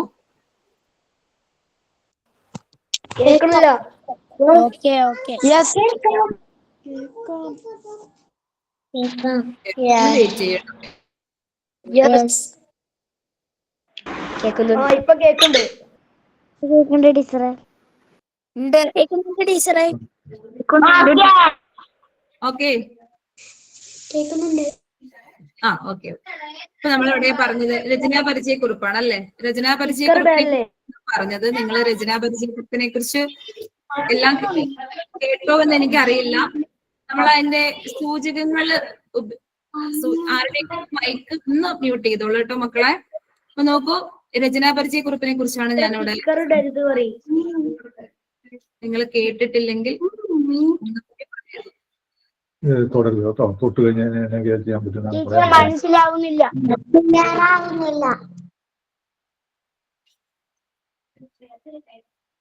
ഓക്കെ. അപ്പൊ നമ്മള് പരിചയക്കുറിപ്പ് അത്തരത്തിലാണ് നമ്മൾ രചനാ പരിചയക്കുറിപ്പ് രേഖപ്പെടുത്തേണ്ടത്. അടുത്തതായിട്ട് നമ്മള് നമ്മുടെ ഈ ഒന്നാമത്തെ പ്രധാനപ്പെട്ട വ്യവഹാര രൂപങ്ങളാണ് സംഭാഷണ രചനയും, കത്ത്, ഡയറി. അതുപോലെ തന്നെ ഡയറി എഴുതുന്നത് നമ്മൾ ഡെയിലി ഡയറി എഴുതുന്നവരാണ്. സർഗാത്മക ഡയറിയൊക്കെ മലയാളത്തിൽ നമ്മൾ എഴുതിയിട്ടുള്ളതാണ്. അപ്പോ ആ ഡയറി എഴുത്തിനെ കുറിച്ച് ഡീറ്റെയിൽ ആയിട്ട് വേണ്ട കാര്യമില്ല. നിങ്ങൾക്ക് ഓരോ ദിവസം എഴുതുന്ന ഡയറി ഡേറ്റ് ഇട്ട് നിങ്ങൾ കൃത്യമായി ഡേറ്റ് പരാമർശിച്ച് സംഭവത്തെ ഒരു സംക്ഷിപ്ത രൂപം, അതിനെ വളരെ ഡീറ്റെയിലൈസ് ചെയ്യാതെ അതിന്റെ ഒരു സംക്ഷിപ്ത രൂപം മാത്രമാണ് നമ്മൾ ഡയറിയിൽ പരാമർശിക്കുന്നത്. ഇത്തരത്തിൽ നമ്മൾ ഈ ഒരു പാഠഭാഗത്ത്, അതായത് യൂണിറ്റ് 1 നമ്മൾ പരിചയപ്പെടുന്ന സംഭാഷണ രചന, കത്ത്, ഡയറി, ഇഷ്ട കഥാപാത്ര വിവരണം, വരികൾ കൂട്ടിച്ചേർക്കൽ, കവിതാരചന, പദ്യത്തെ ഗദ്യമാക്കുന്നത്, താരതമ്യക്കുറിപ്പ്, രചനാ പരിചയക്കുറിപ്പ്, അതുപോലെ തന്നെ യാത്രാ വിവരണം, ഇത്തരത്തിലുള്ള വ്യവഹാര രൂപങ്ങൾ കൃത്യമായി പഠിക്കുന്നത് എന്ത് ചെയ്യണം? പഠിച്ച് പോകണം, സൃജനാത്മക ചോദ്യങ്ങൾ ചെയ്യാൻ വേണ്ടിയിട്ട്. അതുകൂടാതെ തന്നെ നമ്മുടെ ചില ഭാഷാ വസ്തുതകളും ഭാഷയുടെ സവിശേഷതകളും നിങ്ങൾ പഠിക്കേണ്ടതായിട്ടുണ്ട്. അതിലെ പ്രധാനമായിട്ടാണ് ചേർത്തെഴുത്ത്, പിരിച്ചെഴുത്ത്, ഇത്തരത്തിലെ പകരപദങ്ങള്. നമ്മൾ ഊന്നൽ കൊടുക്കേണ്ട മറ്റ് ഭാഗങ്ങളാണ് പറയുന്നത്. പകരപദങ്ങൾ പഠിക്കണം, നാനാർത്ഥം പഠിക്കണം, സമാന പദങ്ങൾ പഠിക്കണം, പിരിച്ചെഴുതാന്, ചേർത്തെഴുതാന്, ഒറ്റപ്പദം, പ്രയോഗഭംഗി എഴുതാൻ വേണ്ടി നമ്മൾ പഠിക്കണം, ചിഹ്നം ചേർത്ത് എഴുതാൻ വേണ്ടിയിട്ട് നമ്മൾ കൃത്യമായും പഠിക്കേണ്ടതായിട്ടുണ്ട്. അതുപോലെ തന്നെ വിപരീതം. പിന്നെ കടങ്കഥ നിർമ്മാണവും, അതുപോലെ കടങ്കഥ ചോദിച്ചു കഴിഞ്ഞാൽ അതിന് ഉത്തരം നൽകാനും പഠിക്കണം. കടങ്കഥ നിർമ്മാണവും നമ്മുടെ യൂണിറ്റ് 1 നമുക്ക് അധികമായി വന്നിട്ടില്ല. പക്ഷെ കടങ്കഥ നിർമ്മാണം നമ്മുടെ യൂണിറ്റ് 5 വരെ ഫോക്കസ് ചെയ്യുമ്പോഴത്തേക്ക് നമുക്ക് പഠിക്കാനായിട്ടുണ്ട് കടങ്കഥ നിർമ്മാണം. അതുപോലെ തന്നെ കടങ്കഥകൾ ചോദിച്ചാൽ അത് ആൻസർ ചെയ്യാനും നമ്മൾ എന്ത് ചെയ്യണം? ഇവിടെ ശ്രദ്ധിക്കേണ്ടതായിട്ടുണ്ട്. ഇത്രയാണ് നമ്മുടെ പ്രധാനമായിട്ടും നമുക്ക് ഊന്നൽ കൊടുക്കേണ്ട പ്രധാനപ്പെട്ട ഭാഗങ്ങൾ. ഇത് കൂടാതെ നമുക്ക് പറയേണ്ട 2 കാര്യങ്ങളുണ്ട്. പിന്നെ നമ്മുടെ വയനാട് ജില്ലയില് അമ്പലവയലിൽ ജനിച്ച നമ്മുടെ പ്രിയപ്പെട്ട കവി ആയ വിഷ്ണുപ്രസാദിൽ തുടങ്ങി നമ്മള് ഇന്ന് നമ്മുടെ വ്യവഹാര രൂപങ്ങളിലേക്ക് വരെ കൊണ്ടെത്തിക്കുന്ന യൂണിറ്റ് 1 കുറിച്ചിട്ടാണ് നമ്മൾ ഇന്ന് ആധികാരികമായിട്ട് ചർച്ച ചെയ്തത്. ഇത് കൂടാതെ നമ്മള് ഇത് കൂടാതെ നമ്മള് ശ്രദ്ധിക്കേണ്ട 1-2 കാര്യങ്ങളുടെ ഉണ്ട്. ചിഹ്നം ചേർത്ത് എഴുതാൻ വേണ്ടിയിട്ട് കൃത്യമായിട്ടും ചോദ്യങ്ങൾ വരാം. ചിഹ്നം ചേർത്ത് എഴുതുക എന്നുള്ളത്. അപ്പോ അതില് ഞാൻ അതിന്റെ ഒരു സ്ലൈഡ് ഷെയർ ചെയ്യാം.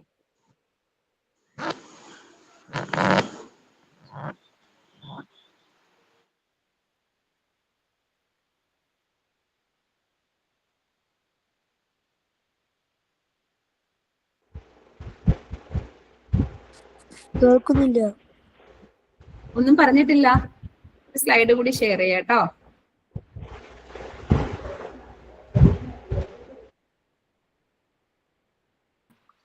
ടീച്ചറെ ഇമോജി അല്ലേ പറയും. ശ്രദ്ധിക്കാൻ പറ്റുന്നില്ല ടീച്ചറെ.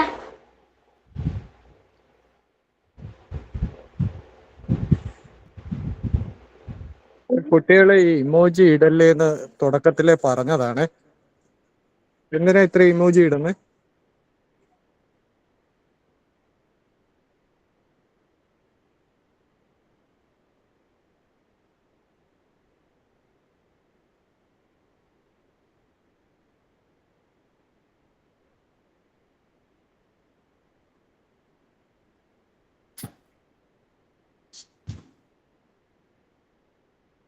ടീച്ചറെ കേൾക്കുന്നില്ല.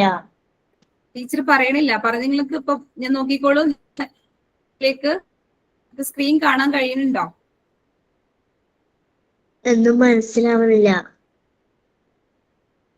സ്ക്രീൻ കാണാൻ കഴിയുന്നുണ്ടോ? കാണാൻ കഴിയുന്നില്ല. Okay okay. പ്രധാനപ്പെട്ട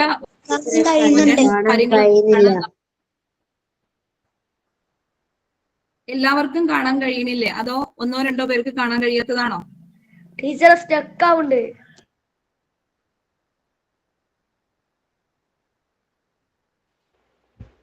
അതെ ടീച്ചർ സ്റ്റക്ക് ആവുന്നുണ്ട്.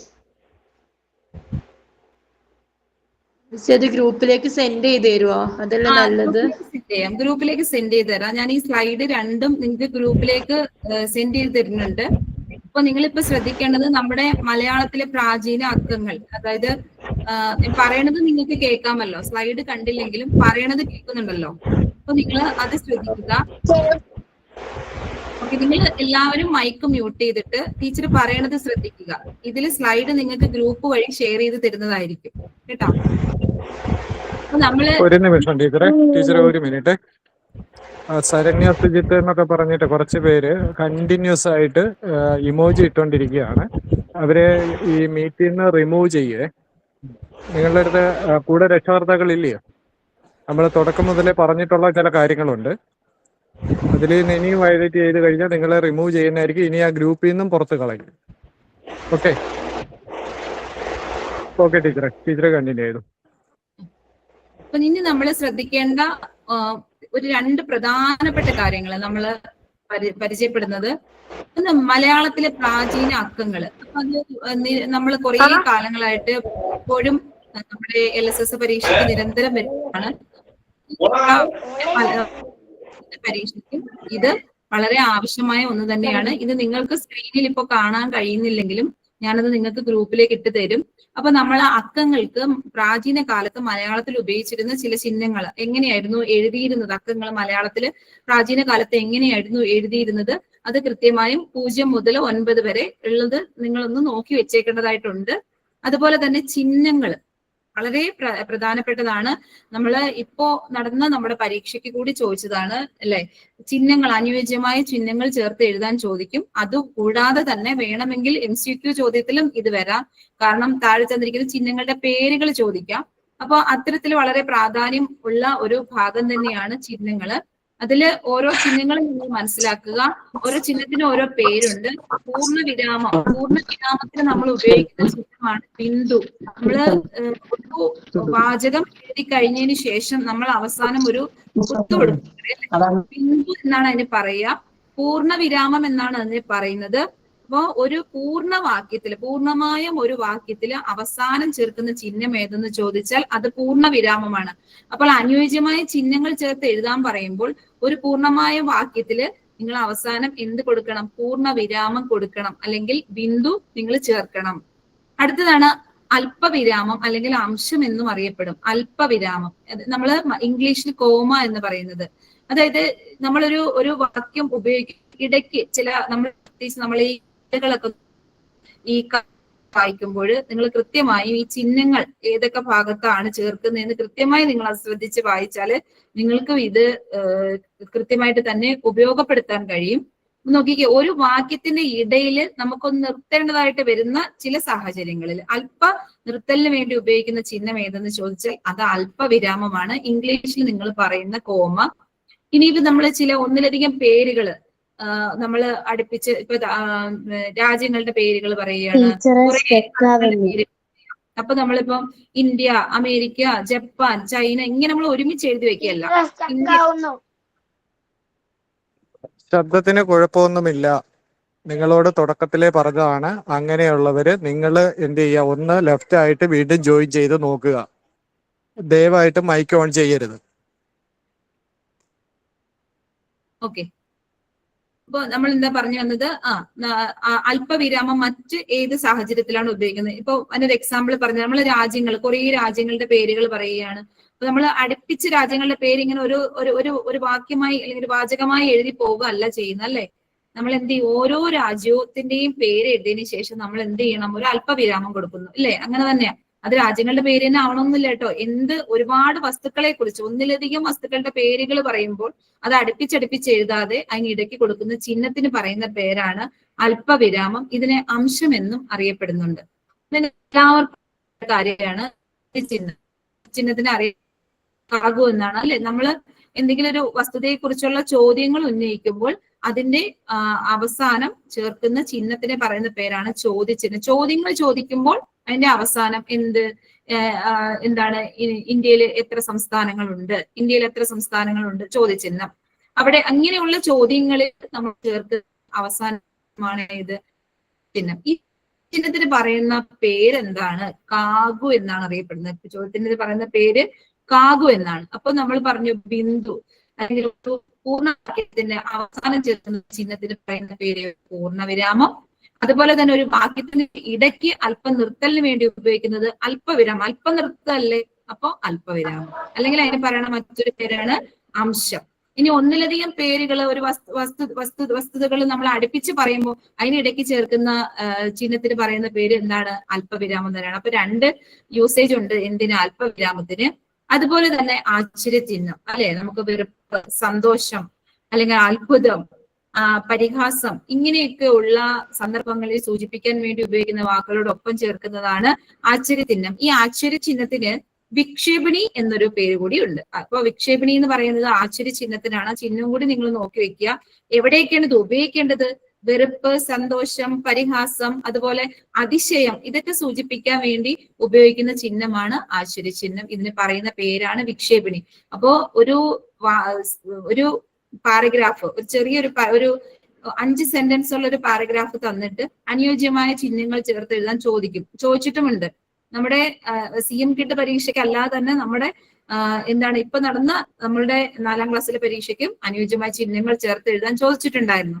അപ്പോൾ ഉറപ്പായിട്ടും നമുക്ക് CM കിഡിനും ഈ ഒരു ഭാഗത്തു നിന്ന്, ചിഹ്നങ്ങൾ എന്നുള്ള ഭാഗത്തു നിന്നുള്ള ചിഹ്നങ്ങളും ഒക്കെ പ്രതീക്ഷിക്കാം. നമ്മളുടെ വരുന്ന പ്രധാന കാര്യങ്ങൾ മാത്രമാണ് ഈ ചിഹ്നങ്ങളിൽ ഉൾപ്പെടുത്തിയിട്ടുള്ളത്. ഇനി അടുത്തതാണ് ഉദ്ധരണി. ഉദ്ധരണി എന്താണ്? നമ്മൾ എന്തെങ്കിലും ഒരു പ്രത്യേക സംഭാഷണം അതിന് വേണ്ടിയിട്ട് ഉപയോഗിക്കുന്ന, അല്ലെങ്കിൽ എന്തെങ്കിലും തരത്തിലുള്ള ഒരു ഉദ്ധരണി, എടുത്തു പറയേണ്ട ഒരു കാര്യത്തെ കുറിച്ച് പറയണം. ഇപ്പം പ്രധാനമായിട്ട് ഇന്ത്യയുടെ രാഷ്ട്രപിതാവ്. അപ്പൊ രാഷ്ട്രപിതാവ് എന്നുള്ള വാക്ക് നമ്മളൊരു ഉദ്ധരണിയിലേക്ക് നമ്മൾ കൊണ്ടുപോകുന്നു. അപ്പൊ 2 തരത്തിലുള്ള ചിഹ്നങ്ങൾ ഉദ്ധരണിയിൽ ഉപയോഗിക്കുന്നുണ്ട്. അപ്പൊ ഇങ്ങനെയുള്ള പ്രത്യേക കാര്യങ്ങൾ സൂചിപ്പിക്കാൻ വേണ്ടി ഉപയോഗിക്കുന്ന സംഭാഷണം, ഉദ്ധരണി പ്രയോഗത്തിന് വേണ്ടിയുള്ള പ്രത്യേക കാര്യങ്ങൾ സൂചിപ്പിക്കാൻ വേണ്ടി ഉപയോഗിക്കുന്ന മലയാളത്തിലെ ചിഹ്നമാണ് ഉദ്ധരണി ചിഹ്നം. അതുപോലെ വെറുപ്പ്, വിക്ഷേപണി എന്നറിയപ്പെടുന്ന മറ്റൊരു ചിഹ്നമാണ് ആശ്ചര്യചിഹ്നം. ചോദ്യചിഹ്നത്തിന് പറയുന്ന പേര് കാഗു എന്നാണ്. ഒരു ചോദ്യം ചോദിക്കുമ്പോൾ അവന്റെ അവസാനം ചേർക്കുന്ന ചിഹ്നമാണ് കാഗു അല്ലെങ്കിൽ ചോദ്യചിഹ്നം. അല്പവിരാമവും പൂർണ്ണവിരാമവും പൂർണ്ണമായ ഒരു വാചകം തീരുമ്പോൾ, ഒരു വാക്യം, ഒരു പൂർണ്ണ വാക്യം തീരുമ്പോൾ നമ്മൾ ചേർക്കുന്നതാണ് പൂർണ്ണവിരാമം. അതുപോലെ തന്നെ അല്പവിരാമം ഇടയ്ക്കിടയ്ക്കുള്ള നിർത്തൽ, അല്പം എന്ന് ഓർത്തിരുന്നാൽ മതി. ഇടയ്ക്കിടയ്ക്കുള്ള നിർത്തലിന് വേണ്ടി ഉപയോഗിക്കുന്ന ചിഹ്നമാണ്. ഇത് നമ്മൾ ഇങ്ങനെ പഠിച്ചു വെച്ചിരുന്നിട്ട് കാര്യമില്ല. ഈ ചിഹ്നങ്ങൾ അനുയോജ്യമായി ആ സെന്റൻസിൽ പ്രയോഗിക്കാൻ കൂടി നമ്മൾ അറിഞ്ഞിരിക്കണം. അപ്പൊ അതിന് നമുക്ക് വേണ്ടത് നല്ല വായനയാണ്. നിങ്ങളുടെ പുസ്തകം തന്നെ, മലയാള പുസ്തകം തന്നെ നിങ്ങൾ നല്ല രീതിയിൽ വായിച്ചാൽ നിങ്ങൾക്ക് എന്ത് ചെയ്യാൻ കഴിയും? ഈ ഒരു CM കിട്ട് പരീക്ഷയിൽ ചിഹ്നങ്ങൾ എന്നുള്ള ഭാഗവുമായി ബന്ധപ്പെട്ട് നിങ്ങൾക്ക് കൃത്യമായും ഫോക്കസ് ചെയ്ത് മാർക്ക് പൂർണ്ണമായും വാങ്ങാൻ കഴിയും. അപ്പൊ ഇന്നത്തെ ഇത് നമ്മള് ഇനി പറയുന്ന സ്ലൈഡിൽ കാണിക്കാനല്ല, ഇനി നമ്മൾ പറയുന്ന പ്രധാനപ്പെട്ട കാര്യം, ജ്ഞാനപീഠ പുരസ്കാര ജേതാക്കള് മലയാളത്തില് നമുക്ക് 6 പേർക്കാണ് ജ്ഞാനപീഠം ലഭിച്ചിട്ടുള്ളത്. 1965 G ശങ്കരക്കുറുപ്പ്, 1980 SK പൊറ്റക്കാട്, തകഴി ശിവശങ്കരപിള്ളയ്ക്ക് 1984 ജ്ഞാനപീഠ പുരസ്കാരം ലഭിക്കുന്നത്. അതുപോലെ തന്നെ ഓർത്തിരിക്കേണ്ട ഏറ്റവും പ്രധാനപ്പെട്ട, കറണ്ടിലി ഓർത്തിരിക്കേണ്ട ഒരു സാഹിത്യകാരനുണ്ട്, MG വാസുദേവൻ നായർ. അദ്ദേഹത്തിന് 1995 ജ്ഞാനപീഠ പുരസ്കാരം ലഭിക്കുന്നത്. ONV കുറുപ്പിന് 2007, അക്കിത്തം അച്യുതൻ നമ്പൂതിരിക്ക് 2019. എന്തിനാണ് ഇവിടെ ജ്ഞാനപീഠ പുരസ്കാരം പറഞ്ഞതെന്ന് വെച്ചാൽ, നമ്മൾ പഠിച്ച 1ാമത്തെ യൂണിറ്റിലെ കുറുപ്പ് അതുപോലെ അക്കിത്തം അച്യുതൻ നമ്പൂതിരിയും ഇവർ 2 പേർക്കും ജ്ഞാനപീഠ പുരസ്കാരം ലഭിച്ചിട്ടുള്ളതാണ്. അപ്പൊ അതുമായി ബന്ധപ്പെട്ട് നമുക്ക് ഈ ഭാഗം, അതുകൊണ്ടാണ് നിങ്ങൾക്ക് ഈ ഒരു ഭാഗം കൂടി ഞാൻ ഇതിനകത്ത് ഉൾപ്പെടുത്തിയത്.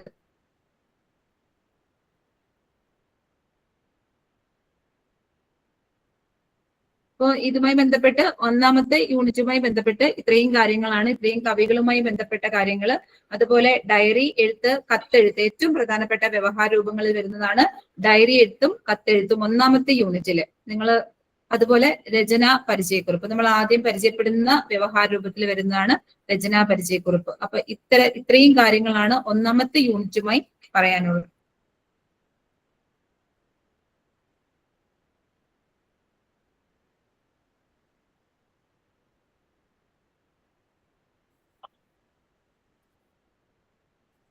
സാറ്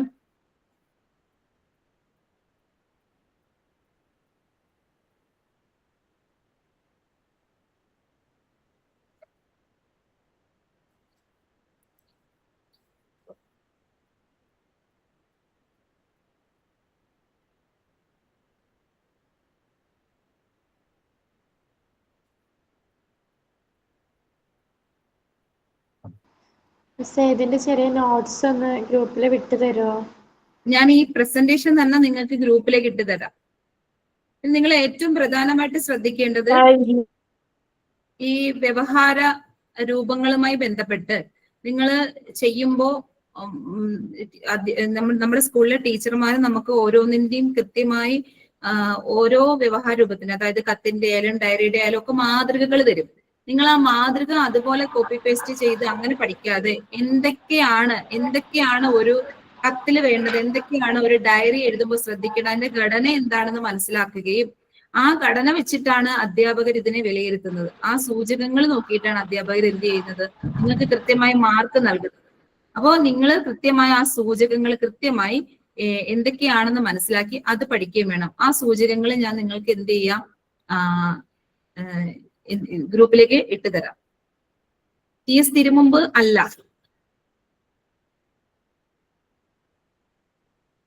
ആദ്യം ചോദിച്ച ചോദ്യത്തിന്റെ ആൻസർ ഒന്നുകൂടി പറയാമോ?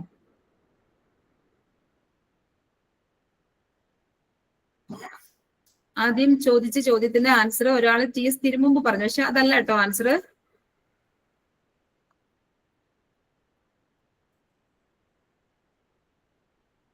ഒന്നുകൂടി ആലോചിച്ച് നോക്കൂ.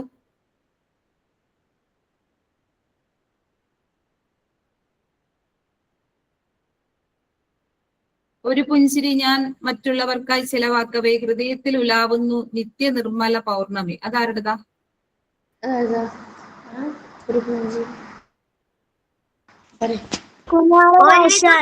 അച്യുതൻ നമ്പൂതിരി. അല്ല, ഞാനല്ല ആൻസർ പറയേണ്ടത്. മതി.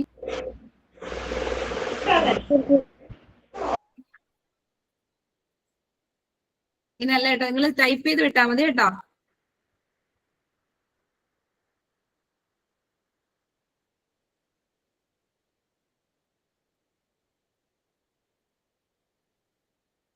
അപ്പൊ ഇത്രയാണ് നമ്മൾക്ക് പ്രധാനമായിട്ടും ഒന്നാമത്തെ യൂണിറ്റുമായി ബന്ധപ്പെട്ട കാര്യങ്ങൾ. മലയാളത്തിന്റെ ഒരു മൊത്തത്തിൽ ഓവറാൾ കാര്യങ്ങൾ മാത്രമേ നമ്മൾ ഇന്ന് ഇപ്പോ ചർച്ച ചെയ്യാൻ ഉദ്ദേശിച്ചിട്ടുള്ളൂ. അപ്പോൾ അത്രയും കാര്യങ്ങളാണ് നമ്മൾ പറയുന്നത്. അല്ല, മാർവ പറഞ്ഞ ഉത്തരം ശരിയാണ്. അക്കിത്തം അച്യുതൻ നമ്പൂതിരിയാണ്. ഇതാണ് ഞാൻ പറഞ്ഞത്, ഓരോ കവികളെ കുറിച്ച് നമ്മൾ പറയുമ്പോൾ നമ്മൾ വെളിച്ചം ദുഃഖമാണ് ഉണ്ണി തമസല്ലോ സുഖപ്രദം, അത് കുറേ കാലമായിട്ട് നമ്മൾ കേൾക്കുന്നതാണ്. പക്ഷെ ഇത് നമ്മുടെ പുസ്തകത്തിൽ നമുക്ക് കൃത്യമായിട്ട് പഠിക്കേണ്ടതുണ്ട്. അതെ അതെ അതെ, നിങ്ങളൊക്കെ പറഞ്ഞ ഉത്തരം ശരിയാണ്. അക്കിത്തം അച്യുതൻ നമ്പൂതിരിയാണ് കൃത്യമായ ഉത്തരം. അക്കിത്തം എന്നത് അദ്ദേഹത്തിന്റെ തൂലികാ നാമവും കൂടിയാണ് കേട്ടോ.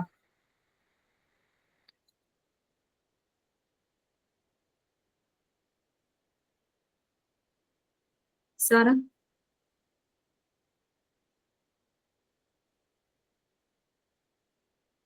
കലയൻകുത്തി എന്ന പുസ്തകം എഴുതിയത് അവിടെ ആ പേര് പോയി, പേര് വായിക്കാൻ കഴിഞ്ഞില്ല. ശരിയാണ് കേട്ടോ. TR രാജേഷ് ആണേ, TR രാജേഷ്. എന്ത് മിസ്സേ, എന്തായിരുന്നു ക്വസ്റ്റ്യന് ഒന്ന് പറയോ? കലയൻകുത്തി എന്ന പുസ്തകം രചിച്ചത് ആരുടെ പുസ്തകമാണ് കലയൻകുത്തി?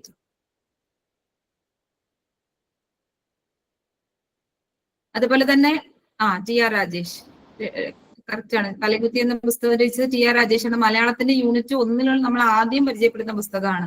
അതിനുശേഷമാണ് നമ്മൾ സൈക്കിൾ ചവിട്ടാൻ ചിറകുള്ള ബസ് എന്ന കൃതി കൂടി പരിചയപ്പെടുന്നത്.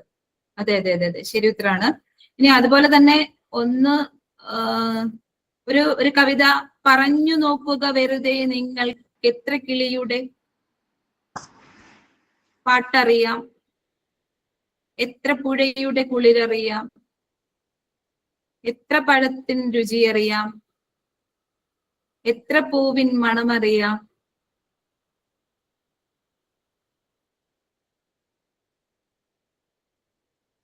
അറിഞ്ഞിടുമ്പോൾ അറിയാൻ നമ്മൾക്ക് ഒത്തിരി ഒത്തിരി ബാക്കി.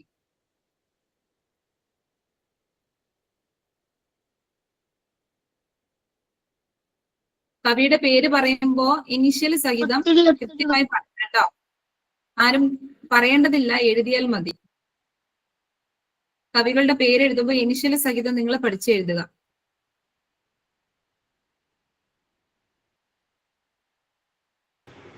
അതെ അതെ,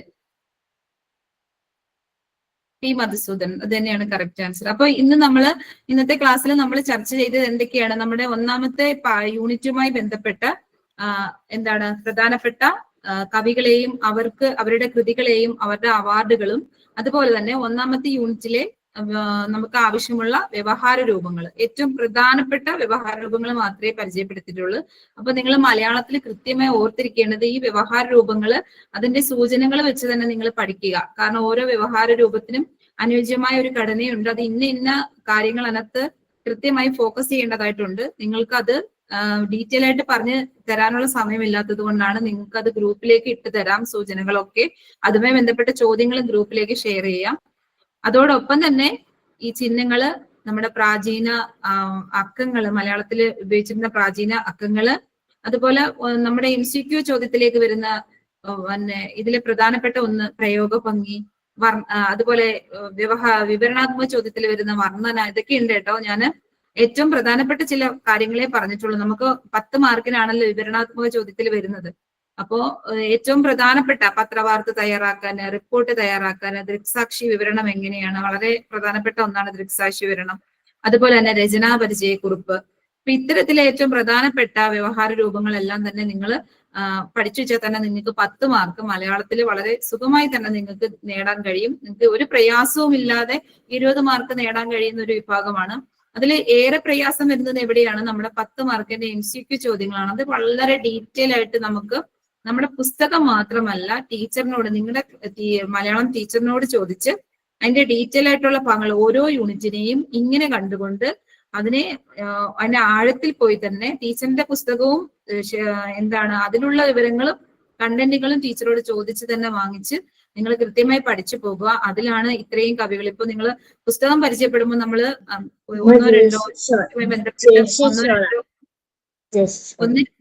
ഒന്നോ രണ്ടോ കവികളെ മാത്രമേ നമ്മൾ പരിചയപ്പെട്ടിട്ടുള്ളൂ അല്ലെ. പക്ഷെ നമ്മൾ യഥാർത്ഥത്തിൽ നമ്മുടെ ആ ഒരു യൂണിറ്റിൽ എത്ര കവികളെ നമ്മൾ 9ഓളം കവികളെ തന്നെ ഇപ്പൊ പരിചയപ്പെട്ടു കഴിഞ്ഞു. പിന്നെ അതുമായി ബന്ധപ്പെട്ട ഡീറ്റെയിൽ ആയിട്ട് ഒത്തിരി പഠിക്കാനുണ്ട്. ജീവചരിത്ര കുറിപ്പ് എഴുതാൻ പറഞ്ഞാൽ ഒരു യൂണിറ്റിന്റെ മാത്രം ഇത്രയുണ്ട്. അപ്പോ ഓരോ യൂണിറ്റിൽ വരുമ്പോഴും ഇത്രത്തോളം ഡീറ്റെയിൽ ആയിട്ട് നമുക്ക് കൂടുതൽ പഠിക്കാനായിട്ടുണ്ട്. അപ്പൊ ഇത്രയാണ് നമുക്ക് ഇന്നത്തെ ക്ലാസ്സിൽ ചർച്ച ചെയ്യാനായിട്ടുള്ളത്.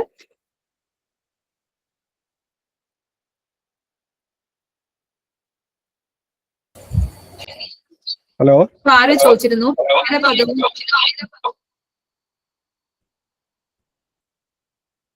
ഒരു കാര്യം കൂടി പറഞ്ഞോട്ടെ സാർ.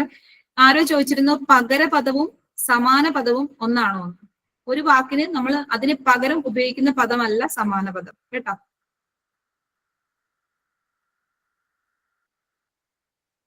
അല്ല സാറേ,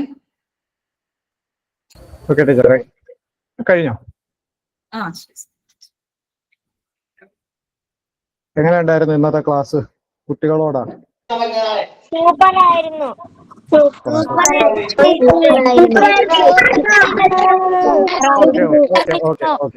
മതി. ഇങ്ങനെ പഠിക്കാൻ പറ്റുന്നുണ്ട് ക്ലാസ് കേൾക്കുമ്പോൾ. Thank you miss. അടിപൊളിയായിരുന്നു ക്ലാസ്. ക്ലാസ് നന്നായിരുന്നു എന്ന് കേട്ടതിൽ വളരെ സന്തോഷം.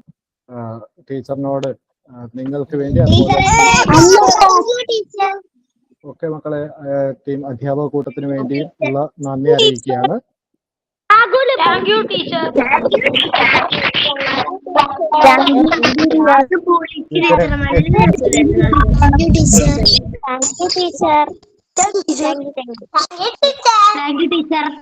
Okay welcome welcome. Thank you teacher. Super class ആയിരുന്നു. Thank you sir.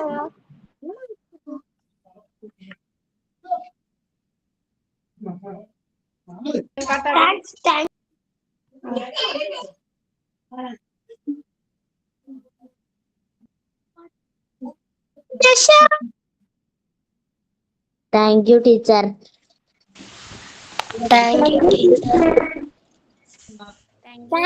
സൂപ്പർ ആയിരുന്നു, നല്ലോണം പഠിക്കാൻ പറ്റും. Thank you teacher.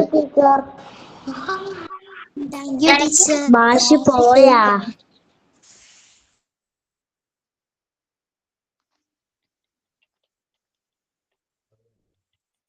മാഷ് പോയാ? എന്റെ ഫ്രണ്ടിൽ ആഡ് ചെയ്തിന്. അപ്പൊ ഞാൻ താറ്റ പറയാൻ നോക്കി, പക്ഷെ താറ്റ പറയാൻ കഴിഞ്ഞില്ല.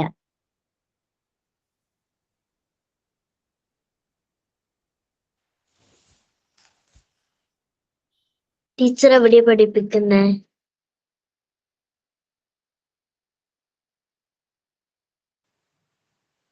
Thank you teacher. സൂപ്പർ ആയിരുന്നു ക്ലാസ്. ടീച്ചർ പോയോ?